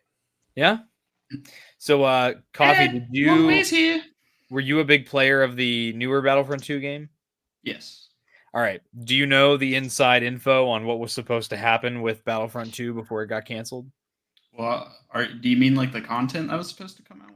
Yeah. I know they had Mustafar, Ahsoka, and Ventress planned to come in the game like within one of the next updates. Yeah. But, How about also on top of that, Padme and Jango Fett were supposed to be characters. Padme? It's funny how good they were at gaslighting the community when it came to that game. Like with the droideka, they're like, "Oh, that's just a piece of junk on the fucking floor." That ISB agent is 1000% Padme's fucking face, and I don't care what the devs say, but It was Padme's face and Ahsoka's animations. Yep. yeah. They just hodgepodged them together. Dude, fuck EA for pulling the plug on the game at its fucking peak for the shitty ass fucking Battlefront or Battlefield 2042. That game was garbage. I played that game and it was garbage. Have you ever heard the tragedy of Battlefront 2 2017? I have a hot take that I was actually talking about in Discord earlier. Oh boy. I love the quality of life improvements, like to reinforcements and hero combat and everything that they did in Battlefront 2 2017. But I genuinely think the trooper gameplay, the graphical fidelity, and the care that they put into all the environments, and obviously since it was only focused on the OT, but I think I prefer Battlefront 2015 gameplay wise to 2017. Wow.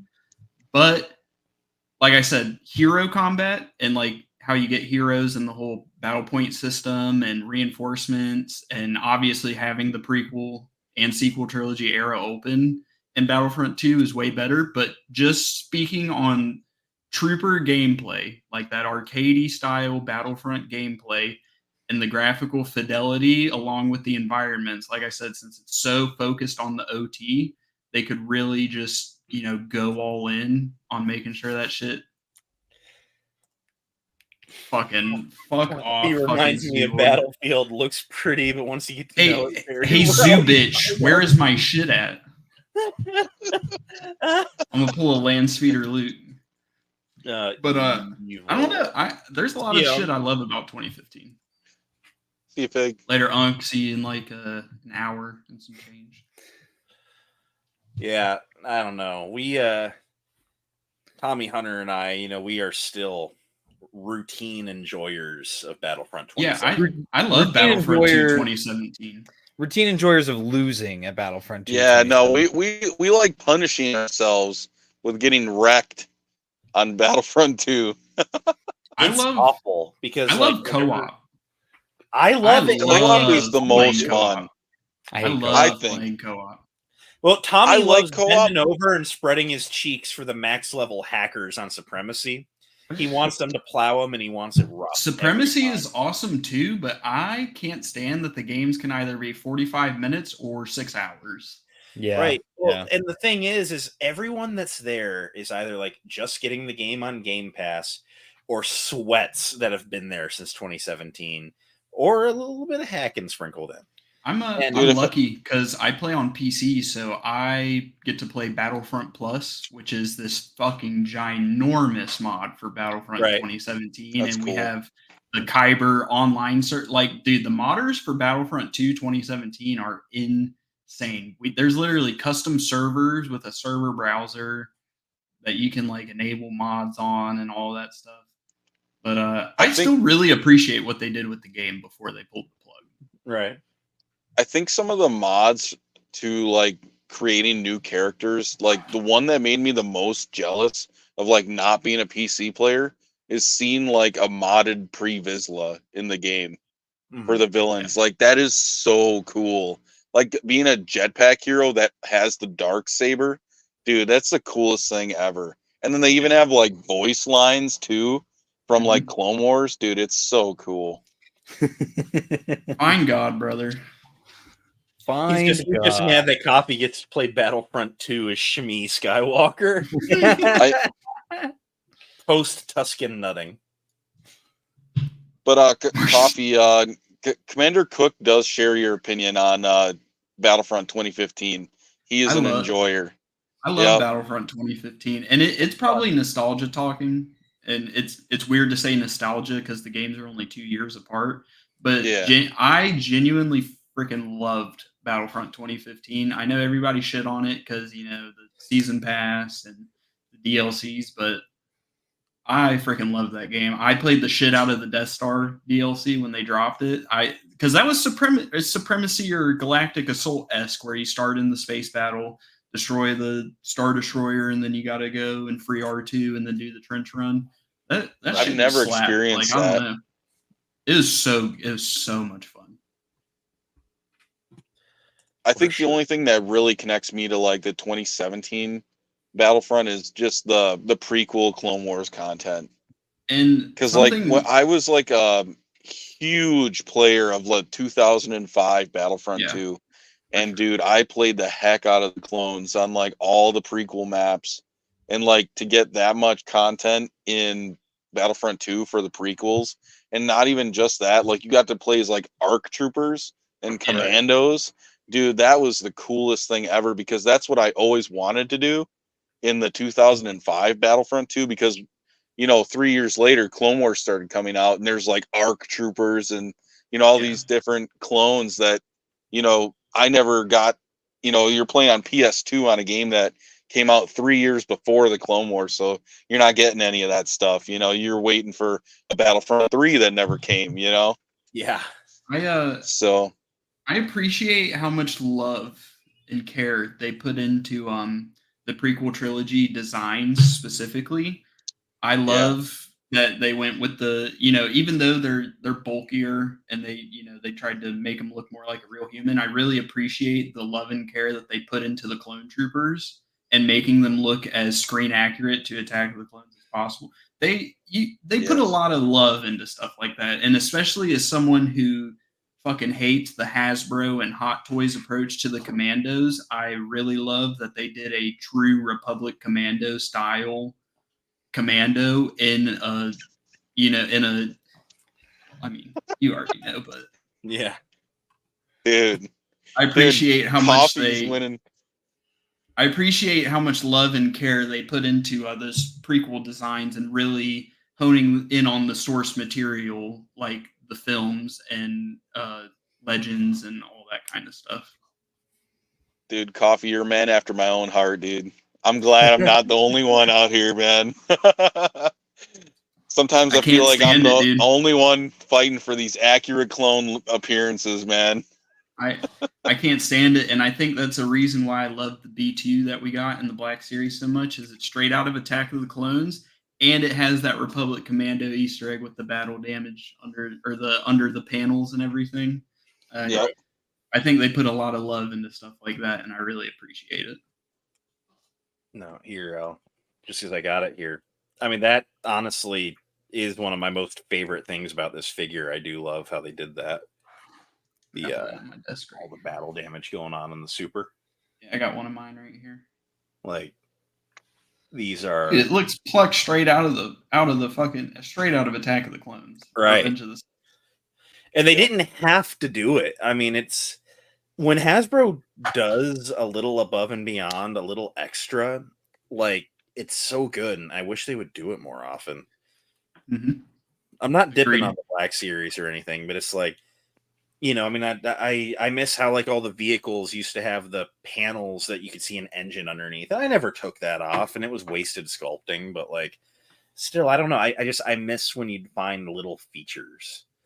And Stone Mando, I'm probably right there with you. This top 10. I think it's a top 3 Black Series of all time. Also, that's fair. That's actually fair, because you got to think about like the level of detail. I think the paint is perfect. I think the sculpt is perfect. I think the articulation is as good as it's going to get when you're keeping true to the source material. So I think it probably is. It's definitely up there for me. I've been saying, as someone who collects imports, the B2 doesn't even feel like a Black Series figure. It feels like it came from a completely different company, like a higher end. I don't want to say an import quality because it's not really, right. I mean, it's still got like that, but it doesn't feel like a $25 action figure from the right. It's still got some of the standard Black Series, a little rubberiness here and there and stuff, but it's like, it's really just well done. I mean, it's a good figure. It's amazing. I've kind of been debating. I know it's well, Hunter dipped. All those jokes about Tommy's Wi-Fi, and he's the one that dipped. Here he is. There he is. Was it me? Yeah, no, you totally disappeared for a second. Yeah, but I'm sure my dad's watching some YouTube or something right now. Welcome to the bottom row where the people with the bad internet live. Yeah. I got out of Cloner Corner, So, Philip, he says that we were calling Malgus the best Black Series figure last year, and he's like the hype's dying down. I acknowledge that, but I never thought of Malgus as like a figure of the year. Like, it was so average. It was just bigger, and it had a good photo reel. But I think a lot of the hype around Malgus was people's attachment to the character and getting something that I don't want to say deep cut because he is a pretty well-known character, but relatively speaking, in the bubble of Star Wars, he is a pretty deep cut to get. Yeah, and the fact that he actually came out and that they did stuff like the removable mask and they actually tailored the hood properly and everything. Right. I think he was definitely just a lot of hype that he was actually came out. And he's still a great figure, but I'm with you. I sold my Malgus. I just didn't have enough attachment to the character. My Malgus is in a box somewhere. Like, it's not even on the shelf. I never Malgus is cool, but like, it's just whatever. It was just another Sith. Yeah. All right. See, no, what's going to happen is everybody's going to make their lists, at the end of December here. And what's going to happen is another mall is going to get released and people are going to gush over it and forget every other figure that was released this year. And that's going to be the number one. The mall is going to be able to be put in your hands on December 27th if you order it from overseas. Right. But everybody gets it February 1st usually. And we're going to call it a 2024 figure. So, Zoo Boy coming in with the real questions. Hunter. What? Hey, I'll take that win. Oh man! Here I was feeling pretty confident on that one. Hey, it's that dove for men, dude. Dove for men, brother. Dove for men. we were all in the car going figure hunting, and we were talking about whatever. And Tommy said, "I just need to know, hybrid, what cologne are you wearing?" That never happened. You absolutely. It was a year and a half ago. We were with Jackson. Burr remembers the date. Yep. It was with Jackson. Dude. We were on Peach Street. We were going from the Exchange to, I think, the GameStop across the street. And I had just applied aftershave. I'm a Old Spice classic guy.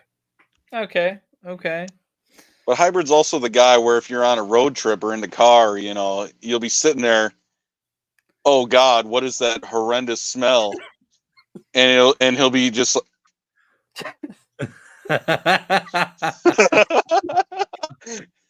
mean, won't even crack a window. Well, I'm one of those guys where it'll either kill you or it just don't got a smell, and it's a 50-50 kind of thing. I was at my aunt's this weekend. I let one go in her living room, and she started dry heaving. It was pretty. Dude. That is fucking insane. It was quiet. It's whatever, and then I hear over on the side. It was Zoo Boy coming in with a good chat here. Greatest day of Hybrid's life, and for Tommy, it was Tuesday. No, Hybrid does not give any warnings. At least when I let one rip, I'm like, yep, I'm laying claim to that. That was me. I give warnings. I turn my face towards the window and I start silently giggling. If you can't hear it, that's your problem. All the Dude, Taco Bell Dude, shops I out remember standing in line in Chicago going, good God, what is that smell? I'm like, dude, was that you? And he goes, nah, wasn't me. I Nah, obliterated Cameron Monahan's line. Dude. dude, there was one time I was in Disney World. I don't know what the fuck I ate the night before, bro, but I thought I could just like stealthily let it go. But dude, it was one of those like if I was stuck in a room, it would literally fill the entire fucking room up. Like it was that bad. And we were just in the middle of a line. And I fucking blamed the people behind us. I was like, that wasn't fucking me, bro. Oh my god. It was bad. What has happened here? We've got more viewers than Talking Toys with the Boys has ever had, and we're just talking about biological warfare. Yep. Cawfee brought him in. You got to thank Cawfee. He brought him in. Yep. No, man. But better out than in. That's what I always say. Yeah, better out than in, I always say. So, well, we're at an hour and a half. I was gonna say, do you have a Snaggletooth Snags or a recent additions type? We have segment? a recent pickup segment. You know, I figure we'll let Cawfee get out of here. And No, I'm in no rush at the moment. We Right, still start no, for an hour and some. yeah, I'll let you take a break before, because I think we've hit all of our topics and we've added flatulence to it. So Yes, we have. Yeah, I was about to say, I don't think Cawfee's ready to sign up for 8 hours of streaming tonight. yeah. I actually told Wilbon 8 hours specifically. I was like, between both of these. Amanda for my mom. So well, I'll go first because it's my show, damn it, and I've got a lot of pickups. So, dude, I still think it's hilarious that Shin Hati cardboard cutout made the figure draft, dude. Dude, we had a bunch of wild shit on that fucking figure draft. The boxers made it into the screen there, just so you know. Oh, they're pajama pants. Oh, okay. These are my Grogu pajama. Nice. So, oh, the cat. That's Ahsoka. Mm-hmm. So, all right. So, shout out and special thanks to good friend Kylo's Creations. He was able to hook me up with some Galaxy's Edge goodies. He was able to get me the clearance stout Plo Koon Legacy lightsaber. Pretty amped on that one. Got to get a blade for it yet. But something I really like is the case also has his like Clone Wars gauntlet markings on it. That's awesome. Yeah. So that's cool. I don't do a lot of like the Legacy sabers, and I honestly think Hasbro makes them because they have all the same features as the Force Effects ones. But well, see, I don't know about that because they have the Disney Parks 187th Legion helmet, and you can tell that is completely different. From I wonder if it's Jazzwares then, because Jazzwares is doing helmets now. There might need to, because they have a Revan helmet that just dropped. Yeah, I don't know, but I know that 187th helmet is way better than the Black Series clone helmet, dude, and it looks phenomenal. I hope they make a 212th one day. That Disney Park helmet. Yeah. So also from Kylo, he was able to get me the First Order multi-pack with the photoreal General Hux and the AT-AT driver, and then a couple First Order droids. This was on pretty deep discount, and I was just happy to finally get a photoreal Hux. Yeah, that's a good figure. The likeness is really good. Oh yeah. When's the review coming? Soon. Honestly, it's kind of on my pile of something to happen in the next couple of weeks. All right. Import Daddy, you might want to pick one of these up someday, but I recently got the Figuarts Ray. I'll have to pick that figure up. You're right. Yeah, it's pretty good one. Review went out yesterday. It was pretty banging. Hey, speaking of Rays, I just want to share. Sorry to interrupt. I'm pulling a Zoo Boy. Commander Cook just shared in the Gooners Guild that the SHF The Rise of Skywalker Ray is up for $35 right now on Amazon. That was a bro. fun Hybrid's fact. About to jump on that right now, dude. Fun fact, that is what started Import Papa. That one. Wow. So you recommend it then? I sold it, but it's actually a pretty good figure. Yeah. You recommend I you mean, recommend it for someone who tolerates the sequels? It is it has a very good Ray likeness. It comes with a Dio too, and Dio has a stand, which is nice. But it does have some slightly weird engineering choices. For some reason, the sculpted hoods are connected to like the chest piece. Like you'll see that little piece of her chest that's right there sticking out, and it's all one piece, which is a little weird, but it's for $35. I mean, like that was my first SHF, and that's a decent figure, so I can definitely recommend it at that. It's a deluxe Black Series. Exactly, and you get everything you could need for Rey except for the yellow lightsaber because it came out before the movie. Right. But yeah, you get her staff, you get the hands, you get the blaster, the lightsaber, the unlit hilt, the Dio comes with it, and Dio has a stand, which is pretty cool. I could recommend it for that price. I've generally only done imports for figures that I've been dissatisfied with the Black Series of.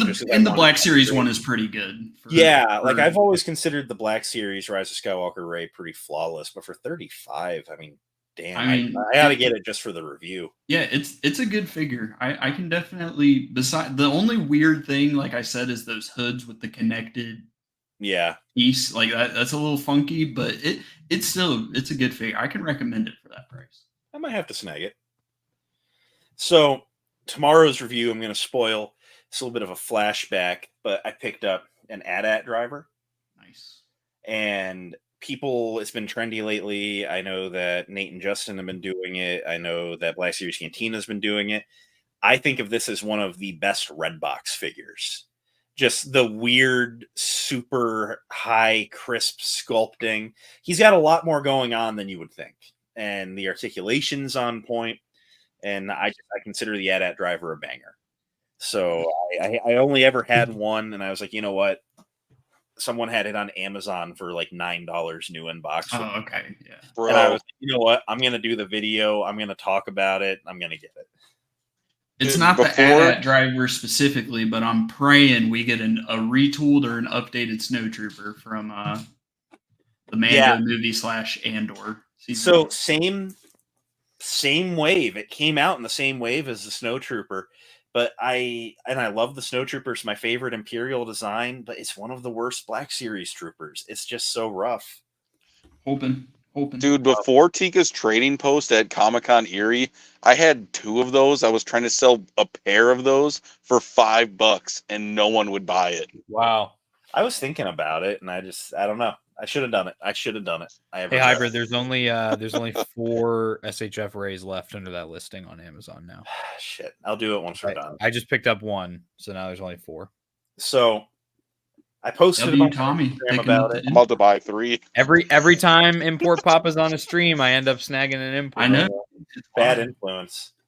So you may have seen I posted on Instagram a little while back, but a bunch of Walmarts have been putting the Micro Galaxy AT-AT or ATTE, I'm sorry, on shelves for $20. It's not on clearance. They just have it for $20 for whatever reason. I already had one, but I had to grab a second, and review coming soon, but it is a beast. Yeah, that's awesome. Going through the pile. So yeah, him and I have a lot this month. Yeah, a bit. I finally picked up the Micro Galaxy Squadron Ghost. I'm really amped on this one. The Ghost is one of my favorite Star Wars ships. I have been obsessed with Rebels since it came out, and until Kenobi, it was my favorite Star Wars show. So I had to get the Ghost. And the one thing that I was waiting on for this is I refused to have it incomplete. Thanks to Hunter, I was able to get the Phantom. He found it at a local Walmart. So once the Phantom was secured, I went down to Meijer and I snagged a Ghost. Oh, yeah. From there, Hunter and I have been alluding to Fan Expo Chicago. That was our stop 2 weeks ago. That was our little ICCC pregame, if you will. We needed to get a couple scribbles just to hold us off until ICCC. So the autograph collection grows. These 2 are ones that I picked up to add to my Toys for Tots prize haul. But I picked up a signed Cameron Monaghan Funko, and a Junas Suetamo. He did Chewbacca for all of the sequels and Solo, and he did Kelnaka. Cameron Monaghan did the Trust Only and the Force quote on it. And these will be prizes in my Toys for Tots giveaway. I'm going to start doing near mid to late October, but they have the little certificate of authenticity stickers and tags. And I also got photos of them holding the autograph things in the back. So really cool prizes for that. And then I had to treat myself. I can't just go to Comic-Con and give it to all the lowly peasants that are buying my raffle tickets. So I had to meet Adam Savage, who has been just a lifelong inspiration. I grew up watching Mythbusters, and I love his Tested channel. So I 3D printed a Busted sign and got him to sign it. And he was really cool. I printed it. I painted it all on my own. He wanted to know all about how I did my rust paint. And we talked for probably 5 minutes just about model making. And just, he's a really cool guy. So one of my more favorite Comic-Con interactions. And then the big get was Tamura Morrison. Had to get my Boba and my Jango signed. So you did end up finding that, or is that not the tray that you wanted to get? So, and I can change it whenever, but I wanted to get the tray out of the red box so that I can do a tray swap so I could have the helmet off of Jango in the box. And if that tray ever comes up from anyone, I'll happily pay for it. And I'll just change it out after, because it's on the outside of the box is the signature. So it can be done. And actually, I got the figure. It was pre-owned, like someone had it on their shelf, but they kept the box in nice shape. So it was good enough to get signed. Awesome. And then this is going to be spoiling a upcoming video as well. But I have actually had an opportunity come up that for a sponsored video from N-Sabers. They are one of the many Instagram lightsaber pages, and they sent me their Mandalorian themed lightsaber NeoPixel for free. It kind of has like a T-visor cut, but it's also kind of like a night owl, but it's very, very simple in its inspiration. It's not like some where it's just all the armor plates, and I really like it. I've never had a NeoPixel before. It was literally on my porch when I got home from work today, so I've played with it for about 4 minutes. But holy shit. Yeah, it's pretty kick-ass. God damn. Yeah. I had some fun with it. It's pretty cool. It's got a bunch of the different, like ignition patterns, which aren't really my thing. I've always just liked the traditional, snap hiss, but it's got a couple of sound fonts on it. You can set it to any color you want it, and it's just super cool. And once we're off stream, I'm going outside and playing with this. So, I mean, it's just, come on. It is insanely fucking bright. That is, holy shit. I have had a lot of in-hilt LED sabers, and then I've had some of the Black Series, which are always shitty. But I've never had a NeoPixel, and I've always kind of been in the camp of in-hilt LEDs all right, because they are really bright still. But having handled this, I don't know anymore. Yeah, it's like getting the Mafex 2.0 Mando and having the Glavis Ring World. It's just like, right. I don't want to play with you anymore. Right. Like I've taken my first steps into a larger world. Yeah, there you go. So it's pretty kick-ass. But awesome. That is it for my pickups. So awesome. Shall we do Import Daddy? Ooh. Okay, so I don't have a lot of pickups necessarily. I do have one that I showed y'all before the stream started, but I do have some diet figure ball like spoilers right here. I do have some stuff. Shout out to the homie Zoo Boy. He does have some merch that he's going to be, well, not really like merch, I guess, but some stuff that he's going to be handing out at ICCC. Ooh. And since we only live about 45 minutes away from each other, I've been over to his house a few times, and I went this past week, and he gave me some of this stuff. I was the first person. So he has a coaster. Nice. Oh, that's cool. And then he has a magnet, which is also pretty cool. And then a regular old sticker. Nice. So he's going to be bringing that stuff to ICCC and handing it out. So if you guys want one, definitely hit him up while we're there. Heck yeah. For that, I gotta ask now, since now I know that you've been in his presence. What does Du-Bois smell like? I'm guessing Parmesan. Okay. I can't say I've sniffed him in person. You didn't just draw him in and give him a sniff. He does have a very fucking nice house. I will say that. So, something that I won, I don't have it in the bag, unfortunately, because I took it out of the bag to ship something off. But a couple weeks ago, GI Trooper Kits on Instagram, which is one of the bigger kit makers and printers of kits and all of that fun stuff, he did a giveaway on a Phase Zero Dark Trooper from Battlefront 2005. So I have a couple pieces awesome. that I can show off. Here's the helmet. Sweet. Nice. Here's the jetpack. And obviously it comes with everything, but it's all kind of just splayed out on my desk right now. And then he prints a bunch of the stuff in flex. So the belt, oh shit, I dropped it. The belt is printed in a flex instead of standard resin. So that's cool. It's a very bendable and very nice to work with. So as soon as I got that in hand, I immediately put another order in on the Etsy store to get a couple things. I got a couple things in the works that I cannot wait to get in hand and start working on. And then the last thing is I'll show off this custom that I did, which is the Mafex Empire Strikes Back Boba Fett that I turned into a prototype. That's awesome, dude. Philip is shipping Zoo copy. Okay. I think I it don't know might if have I'm been shipping that, but go ahead. I saw a can have picture. their headcanon. I saw a picture you posted earlier on that, and I think it might have been the perspective that I saw, but like it looked like he had like chicken legs, like he was super skinny. But like now seeing it, it looks really good. Yeah, because like I don't love have how this it figure. turned out. I've thought about getting it because I have every like Black Series Boba, Right. but I've thought about getting it. I've just never seen one in hand. I just thought this would be really fun. I've never seen anybody do a Mafex because I mean, obviously Mafex are way more expensive to do customs on and stuff. Yeah, Right. But this is just something that came into my mind, and I thought it would be super fun to do. Yeah. So I went ahead and did it, and I had a lot of fun. And I spitballed this idea on the recent figure ball, but I think I might pick up two more. One for a standard Boba, and then I may do a droids repaint. Ooh. So I think that would be really fun as well. I was gonna say an arena Boba would look really cool next to the prototype one. Yeah. Like black and white, and have one be real glossy. Like that'd be sick. Another thing that I got, Nate from Out of the Basement hit me up a few weeks ago and asked me to paint something up for him.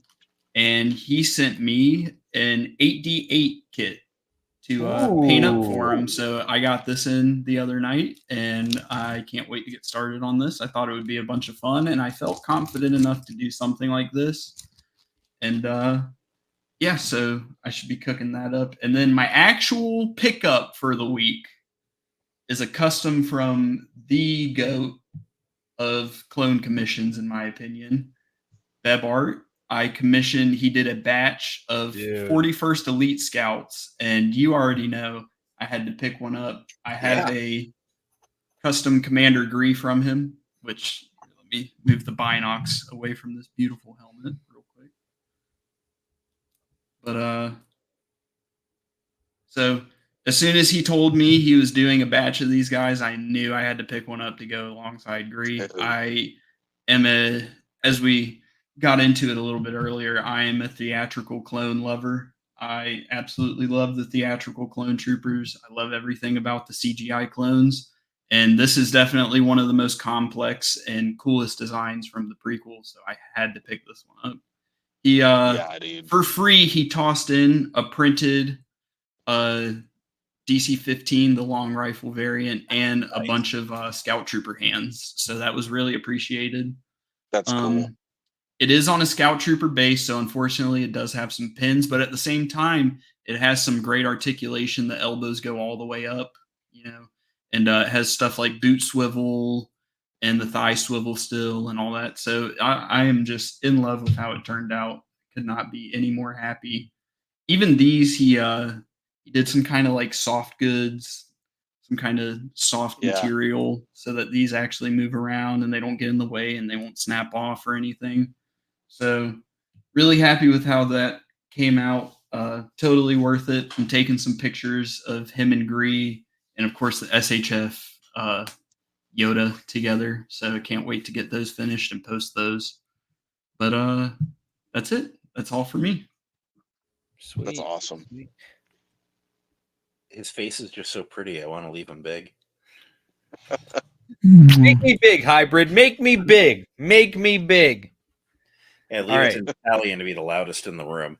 We're gonna see if my internet holds out for me to do my recent pickups. It won't. I'm gonna show off everything that I showed off on Out of the Basement's Lazy Sunday stream. This is just all the stuff that I have yet to open and. Where'd he go? Oh, okay. Bro, Good morning. bro. Great segment. He's stuck in the Rizzler face now, bro. Somebody needs to get this. Somebody needs to screen cap this. I broke it. Dude. Wow. Dude. Just give him 30 seconds and he'll be back. Look what There you we go. did. There we Look go. what you did. Dude, somebody's got to start making. Stream, and then my StreamYard screwed up. Look what you've done. Dude, somebody's got to start making memes out of those, dude. I'm gonna go back through when we're done and clip them. What, the freeze frame? Every one of these freeze faces has been like mid-word, and they're great. All right. It looks like a conversation with Obi-Sean. My first two items are from the Max Rebo experience. He's in the chat. He's been my plug for Micro Galaxy Squadron recently. Got the Series 6 Ghost or Phantom to go with my Ghost. Boring. Who'd have it? So, yeah, right. Boring. And also got the Fang Fighter. So, excited about those. Picked up some stuff from the only place that you can get TVC from, Ollie's. Good stuff, cheap. I said on Ross, Out of the Basement stream, I did quad pay these. These were $5 a piece, but technically they were $1.25 a piece with quad pay. So there you go. Got these. Those are cool. Gonna review those for the channel. You can't say you can only get TVC at Ollie's when their Ross and their Star Killer and their Phase 1 clone or their Phase 2 clone all went to Ross, you know? Yeah. But they want the Bad Batch. Don't forget. They want the right. So don't forget $4. This last one here is attempt number 2 at getting the Mafex 2.0 Mando. So I got this figure once and he was missing a piece of his gauntlet. So I talked to Big Bad's awesome customer service and they sent me a new one. And then they printed me out a shipping label and said, "Hey, ship this one defective one back to us. We'll send you a new one." And I said, "Cool." Cool. I'm just having fun. It's awesome that Big Bad did that for you. Yeah. It sucks that stuff like that can still happen on more expensive figures, of course, but for me, I think QC issues happen everywhere. Even Hot Toys has QC issues. Yeah.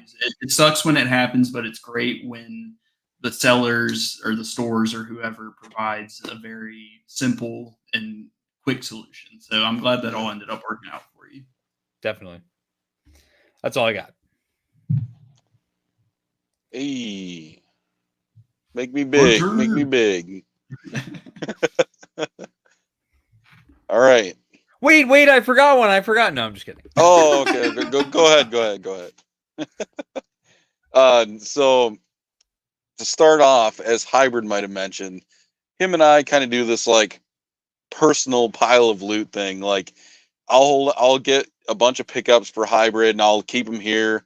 So that way, I don't have to ship them. He saves on shipping whenever he, makes a, yearly or bi-yearly trip to Wisconsin.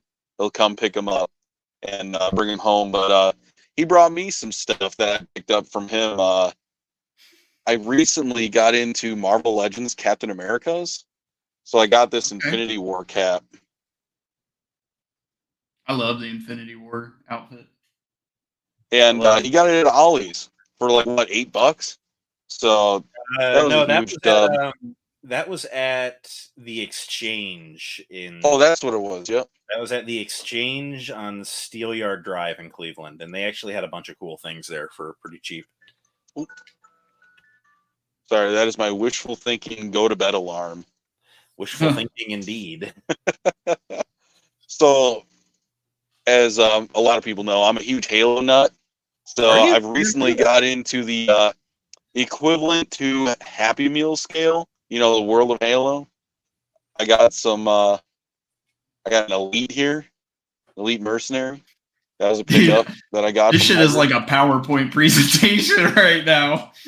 All right, you know what I've decided? I've decided I'm going to blame it on Hybrid's connection that's making me and Hunter have in. I'm blaming it on... Is it really bad? Because it's not breaking up for me. You're in like 144p right now. It's pretty bad right now. Oh, man. Yeah, and that's some 1313 behavior, Tommy. All right. It's not your fault that you provide the bad internet. It's someone else's fault. It's never Tommy's fault. You can do no wrong. Well, I guess I'll just can you guys... Did you also need toys on other kids' birthday parties, or was that just a him thing? No, that must have just been someone else. But no, what I will say is that I was fine when I did my last 2 collaborations. I streamed with Monday Night Figure Ball for 6 hours and didn't have any issues. Yeah. And I streamed with Out of the Basement for 4 and didn't have any issues. And now I'm here on Talking Toys with the Boys, and all of a sudden, I thought it was just me. Well, maybe if you'd quit abusing that poor sweet Cody and actually got him some Chew toys so he didn't need to fuck with the router. Dude, this is the guy that says he has such a good connection, but whenever we play Battlefront, who's the one that disconnects? That is a console issue. That is not a network issue. Who's the one that drops phone calls when he's on Wi-Fi calling? Oh, yeah, when you leave the house, I got to go get Taco Bell for the gang. Bro's like, sorry, I walked across the dining room. It's so funny because Hunter's talking, but he's just frozen like... Yeah, I'm talking. Am I really? I'm talking to a picture of Hunter right now. Bro. You've lost your big privileges. Can you guys see me when I'm small? No. Can you see me when I'm small? It like just started to be bad, like right as he made you big. Yeah, right as you went into. So should I just stay small? Can y'all see me okay? No, it's garbage. Still. Yeah, it's still bad right now. Oh man. Wi-Fi. Well, I guess I'm gonna tell you. You're gonna have to trust me on these pickups. I'm gonna tell you, and you're just gonna have to trust me.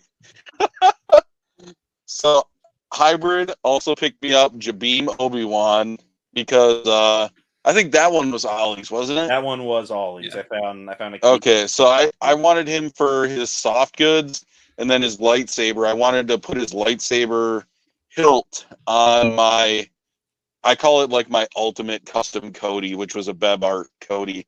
I actually got the first like realistic, like I'm the first person that commissioned a realistic like Revenge of the Sith Cody from him. So I do like that I have that. And I just keep trying to make it better and better. I have a head sculpt that's like a hot toy like scan or whatever that they had on AliExpress that I picked up, and it looks really cool. And yeah, I just want to put that Obi-Wan hilt on his belt to just make it that much better. Yeah. But okay, that's it for that. Y'all still can't see me, but at Fan Expo Chicago, I got these cool glass Pokeballs. I don't know if that's going to show up at all, but yeah, I got these glass Pokeballs that will want. Oh man, what's he saying? 212 got that Kmart internet. Bro. Dude, it's perfect on my screen. Like I see myself perfectly. And I see you guys perfectly. It doesn't buffer at all. I don't understand. Maybe your dad's using the landline. Dude. That's bad. Dial-up joke for all you millennials. I don't even want to keep going now. Speaking of millennials. I don't even want to keep going. I don't even want to keep going no more. We got out of the Can't even show basement. him. What's going on here? You're here for the monthly showcase of Hunter and his terrible internet. Bro, I can't even show off my pickup, so I'm done. I gave Hunter co-host status. Let me leave and then join and see if it's better. I told him I gave him co-host status because he doesn't have the internet to do uploads and start a channel on his own. You'll just So have you to tell him to join. stream. You'll just have to join Hybrid's Cantina in order to see Hunter's pickups. Yeah. Actually, that might not be the worst. So, Yeah, he has a nice smile though. Oh man. I wanted to talk to Hunter about customs from Beb Art because I was Beb's guinea pig on his updated camo, I guess style, like how he does his camo. Because when I commissioned Gree, that's when he first did it. He was like, "Yeah, I'm gonna try a different way to do camo patterns, and I want you to let me know how it is." And I was like, "Brother, it looks fucking perfect to me." And then he put he put what he learned from Gree into the 41st Scout badge, and I was like, dude, I feel fucking honored at this point. I was Commander Cook's experiment for camo because I commissioned that Gregor that he was posting, and he was talking. He's like, "I'm gonna be honest, the camo was scaring me at first." Oh, I bet, dude. Like shit. Hey, you're moving now. That's an improvement. Oh. Yeah, All you're right. good. You're good. Go now. Be fast. Yeah, Is it better? Go. Yeah. Hurry up. All right. Do it while you're moving. So this is what I was trying. Payment. This is what I was trying to show off. We wanted quad pay installment number 3. Ooh. Nice. That's awesome. So that's an Arcanine in there if you can see it, but it's a cool glass Pokeball that I picked up. I'm an original like fire red, or not even fire red version Pokemon, Gen 1 guy. So eventually I want to get all 6, and it'll be like the 6 favorite ones that I had that I always carried with me to like every gym battle or something, Right. Where else we at here? Autographs. Fan Expo Chicago. I met Tem. Got this Funko Pop signed. Yeah, boy. I had to get Commander Cody. Everybody goes for Boba and Django. I had to be unique because I'm 212 Hunter, Commander Cody guy. I'm wearing it right here, So I had to get Cody. And in the same sense, I doubled up on him. I got the exclusive TVC Commander Cody. Nice. Compliment Which, to yours truly. Yes, thank you to Hybrid for getting. I paid like most people would consider way too much for this thing. It was $100, but if you see what this thing goes for on the aftermarket, it's absolutely disgusting. The reflective card back one? Yes. Nice. Okay. Yep. Yeah. I found that at the exchange in Erie, and when I saw it on the shelf, I knew that they had absolutely no clue what they had. Yeah, for $100, dude. The foil card back for $100. So I called him immediately, and I'm just like, brother, you need to know. That was an instant PayPal, like buy it now. So, and also I met Cameron Monahan. I got this signed. TVC trash. No, I'm just kidding. Well, I thought this one looked pretty cool. I like getting card. It's a cool release. I like getting card back signed. I'm a big card back guy. That's why I'm a credit collection fan. I think signatures look good on a card back versus like on a window. I think they look really good. I doubled up on him also because I've been doing this project.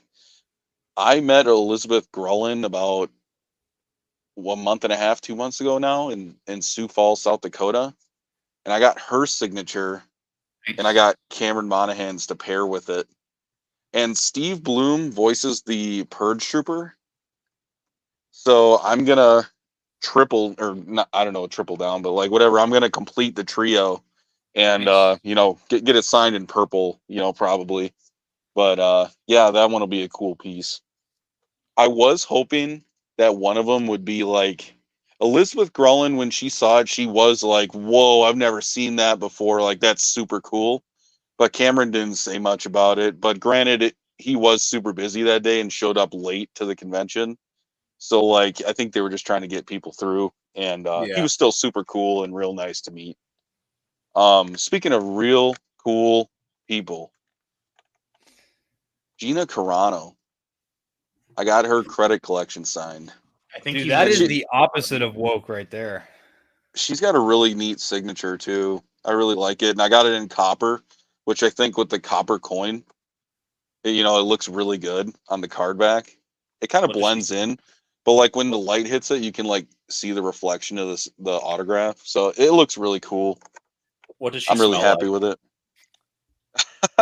I don't know. I didn't get a selfie, so I didn't get to stand next to her. Did you have her write MAGA on the back of the card back or on the I should have had her. I should have had her write Kamala Harris 2024, dude. Get a quick draw on you right then and there. You should have whipped out like the Harris sign and been like, "Here, sign this, dude." Comrade Kamala, dude. Mark Campbell was there too. I'm sure they got into fist fights all throughout the weekend. I also met Giancarlo Esposito, so that was a cool one. Nice, that's awesome. And that one looks really cool. I was gonna get it in. God, that ring light is terrible. I was gonna get it in white for the Darksaber, but like I think with the gold coin and like the black background of the gold looks nice. Gold is the move there. I agree. Yeah. And also, more Pokemon stuff. Your boy gets some. I don't know I know Tommy, you're aware. In Japan, they have like these Pokemon centers where like you can go buy Pokemon merch and like they have like special official plush there or whatever, like stuffed Pokemon. So like this is one I picked up last year, a Flareon. I think it's cool. I like the fire types, and I got a Flareon of the Pokeball too, but this year I got a Vulpix. But yeah, and it scales well with the Flareon. They're two different lines, dude. I'm not into it enough to know like the different versions, but I guess this one is like the softest thing ever. Like it barely feels like I'm holding it. It's so soft. And then this one is a different line, I guess, but they scale well. I'd have got a Vaporeon, but that's just me. Yeah. I'll show. Sorry. I was just gonna show because I still have mine nearby, but because you were talking about the crystal Pokeballs, I'd picked up at another con the Cawfee. Does he have a square base? Mine had a square base. I had a choice. Oh, okay. Round, but they didn't have the round with the divot like you got, and I wish they did. But I'm inspired by Hunter because he said to get the 6 that you played a lot with. I had Cawfee. Yes. And I just really like how this one in particular has all the little smog clouds around them. I just thought it was a particularly neat looking one. Nice. So, and then in spirit of Cawfee being here and me knowing his next custom, I had to break out my custom 212 Trooper that I got from Bev Art. And this is what I was talking to you about on this back. Yeah, the canisters and stuff. Yeah, I did it on my it's in my display right now, but on the Vales toy store, I ordered an airborne kit to replace the bag and the helmet on the Vales 212.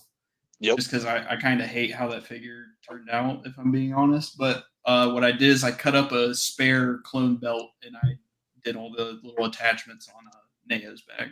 Sure. But I told them while you were rejoining, I wanted to talk to you about basically being one of Beb's experiments. You said you got the first realistic Cody. Yes. And I was like, yeah, that's cool. I was the guinea pig for his updated camo. His updated camo that he does now on his 41st.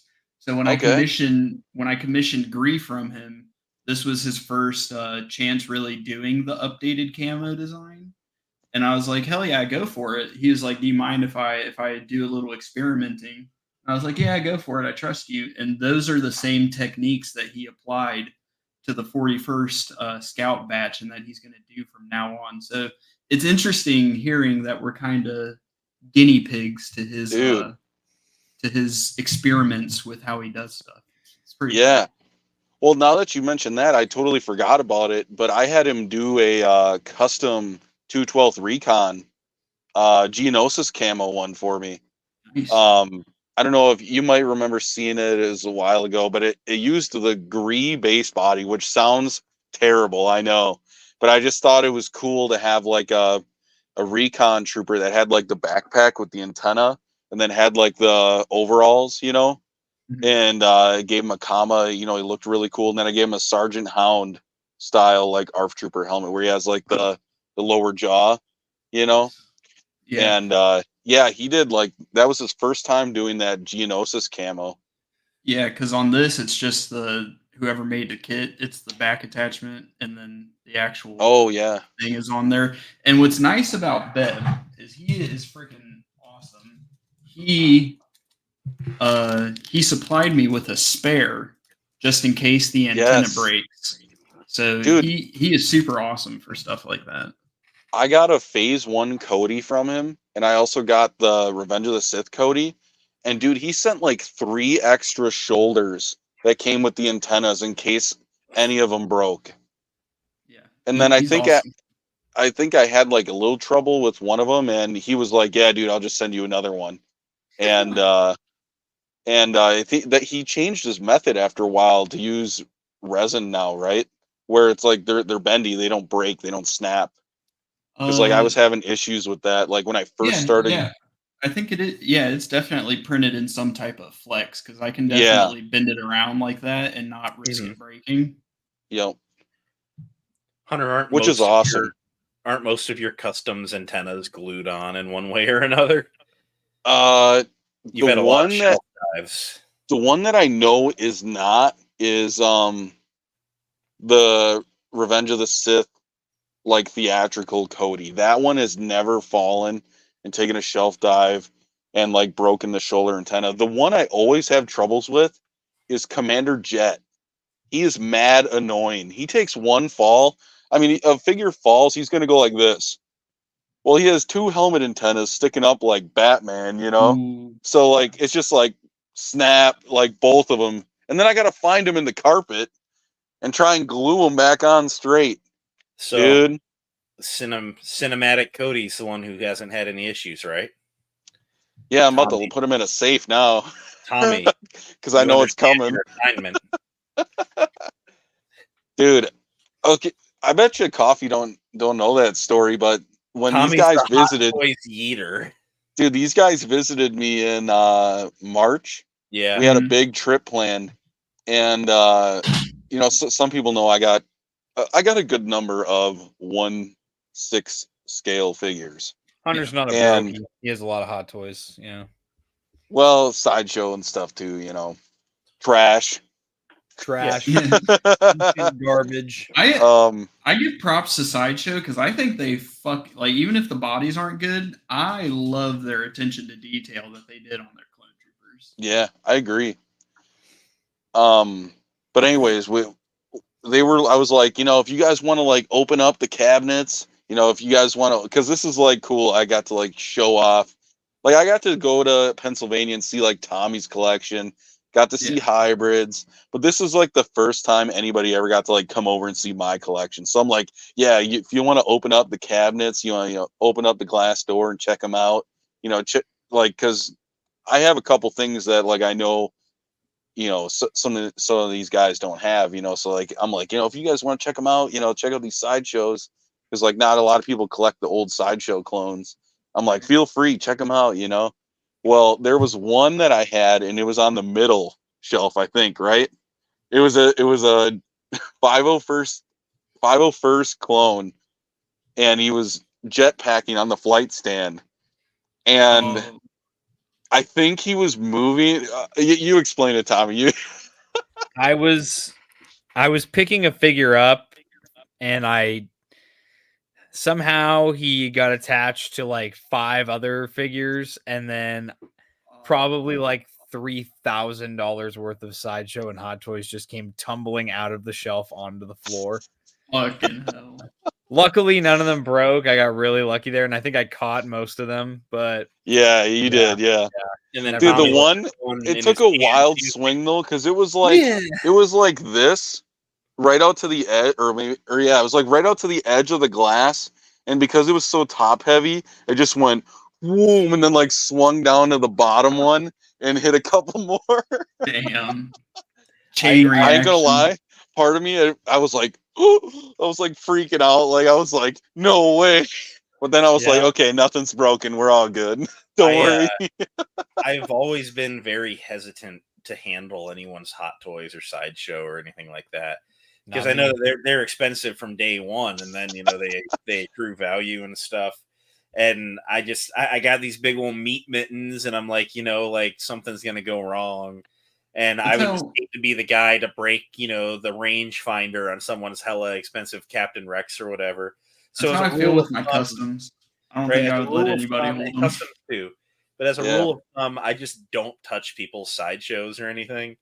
And I was hella uncomfortable when I helped Hunter pack some up when I was there a few weeks ago. I felt like I was holding like the Mona Lisa in my hands. Because I just put away like my entire like 501st clone. Like I have like basically every Sideshow and Hot Toy like 501st clone. So I was like, yeah, I'm gonna need help putting these away because there's like 30 of them.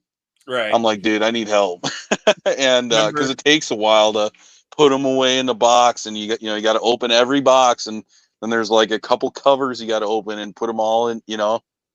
I just remember standing on the opposite end of your room in horror, realizing that Jackson and Tommy were living my worst nightmare, but also happy knowing that I wouldn't be the one sleeping in the car. Like, no, I wouldn't. Accidents happen. Right. But in my mind, I was like, these guys are collectors. They know how to handle this stuff. So I'm like, sitting there. Go ahead. Like, I'm gonna be mad. Oh man. Now, one that would have been devastating was like a recent addition. Is that like premium format Cody statue? If that one would have took a dive, I'll get that one next time. I would have been real sad, man. I'll get it next time, brother. Or that Rex one that's coming. Yeah. Tommy's like, I'll make sure to break the fuck out of that one next time. Crunch. Oh man. Bro's paying me back for when I hit his Gentle Giant statues when I visited his collection. Bro was salty. Dude, this was the first time I ever saw his collection. And me and Skywalker Hendricks left like while he was sleeping. And I swear, dude woke up the next day, saw they were gone, and he thought I stole them, dude. I swear he thought I stole them. Because you were saying you were gonna, and you're a 212 nerd, dude. Well, I was joking, obviously. You think I would actually steal something? I remember the next day there's a text. Bro, I ain't no thief. Chat. There's a text in the group chat the next day. Not saying nothing, but it'd be real cringe if someone stole this. I was like, dude, look behind Delta Squad. And he's like, oh. Oh, man. He paid me back, though, obviously. That was payback. He did. Yeah. He returned the favor, if you will. Here's a cat. He got two nearby. I picked him up. Ood. That's Ood. How does Ood smell? Dude, I don't get how cats, like, dude, they have the shittiest smelling breath ever, but they smell so fucking good. Right. Especially after they've been like laying in like a sunny windowsill for a while and they're nice and warm. Dude, I don't understand how like a dog could eat like something out of the garbage can. And then like if they just drop a turd outside, it don't even stink. But then a cat, dude, a litter box like from a cat is horrible. Yeah. Agreed. And they just eat cat food, dude. Like what the heck? Hybrid really wants to go and play with that fucking lightsaber. I think. I was about to say, I think we've run out of topics at this point. We're talking about dog and cat turds, dude. Yeah, I'm just ready. I mean, oh man, like there's gonna be spinning videos. I'm gonna look like one of those lightsaber e-thoughts that you see all over Instagram. It's gonna be great. Like I'm just here for it, man. I'm excited. I'm gonna use it for the oh, do I spoil that I'm working on that? There's been a little bit of filming for a ICCC con vlog anime. Yes, dude, the anime dude, intro. yes. I love it. So I haven't done one in a minute, and they're pretty fun. Mr. Cawfee's got no clue what's going on. Yeah, I have no clue. Check out. I'll have them on my Hybrid Goes playlist, but any of my PulseCon vlogs, every single one of them, I did an anime-inspired intro. Think about like every anime intro ever, where it's just random cuts of stupid bullshit, like dude walking down the sidewalk, like, and like I've literally done like 4 of them, and they're all amazing, and everyone gets a little better than the last. And I'll find like some royalty-free, just like K-pop anime sounding music. And I'll just blast it over it. Dude, you did. Oh, The last one had a segment where it was like one of the jump cuts is like me getting in the car and peeling out, and then the next cut was from like a NASCAR commercial where like the car's blasting through the desert and like the body is peeling off. I can't wait for the convention. Should be a ton. It's gonna be so fun, especially. Hunter said Luke Ness is coming. Last I heard, he wasn't. So, like, we're gonna have Luke Ness. We're gonna have Out of the Basement. We're gonna have Zach. Wasn't Mike Case interested? Mike Case is coming too. Mike is coming. Oh yes. my god, man! Dude, I seriously hope we can all get together too. And we have to. We're obligated. Yeah. Wilbon will be there Thursday. Unfortunately, Wilbon has to leave the next day, but he will still be there, which is awesome. Yeah, at least we get to see him. Yeah. I just gonna pop a quick Will Boner, you know. How long are Nate and Justin going to be there? Are they going to only be there like 1 or 2 days? They've been talking about going every single day of the convention, and I'm like, brother, y'all are fucking crazy for that. That's what we're doing. Be there basically every day. Yeah. Wednesday to Sunday or Wednesday to Monday, right? Wednesday to Monday. Yeah. Well, because we're gonna drive down Wednesday and then we're gonna leave like early Monday. Yep. Yeah. We all grouped up in an Airbnb though, which is cool. Yeah. I would. That'd be cool if that became like a common thing that like, you know, if more of, you know, all of us, whatever people in this community want to get together and like group Airbnb it. I agree. Like it would just be such a blast. Go out. Yeah. After all this work he's doing to get this one going, I'm sure it's a one-time thing. Well, the other part is that I won't have, you know, started a new YouTube channel next year and had 4 people dip out. So, and maybe you'll have press pass figured out. I'm assuming this is on Sunday. I'm assuming this is Justin, but yeah. Well, I'm just gonna have to slip him all the Trulies on Saturday then. Yeah, there you go. Oh man, Thursday to Saturday, it's on. Yeah, heck yeah. We got to let them know that our Airbnb's got a hot tub. Yeah, we got to make our YouTuber soup once again. Yeah, YouTube boy soup, dude. We're talking about doing a figure ball live from the hotel because Wilbon is staying in a hotel room at the actual convention. So we were talking about doing a show. It's Nate. The Nate. Hey. Well, he said nasty, but I'm assuming he meant Nate. Yeah. So Wednesday, October 2nd is the day that we're driving there, and it's also when the next Talking Toys of the Boys is supposed to be. So I won't be there. I'm hoping that we'll be in the Airbnb at that point. Oh, we're probably gonna get there by like 4 or 5. Right, because I think it'd be awesome if like everyone that was there was just like sitting at the dining room table, like in a circle, and just like the layout of us is like a panoramic photo. I think it'd be cool. But no, I'm amped for that. So it's gonna be a good time. I think it'll just be a short, sweet, hour-long. You know, just excited for the party stream. Hell yeah! So to spoil October 2nd stream for y'all. Oh, Hunter's gone again. Yeah, Hybrid, how about you go spin that saber, brother? But I go spin that saber. That does sound like the thing to do. Well, co-host has dipped. Co-host has returned. Bro.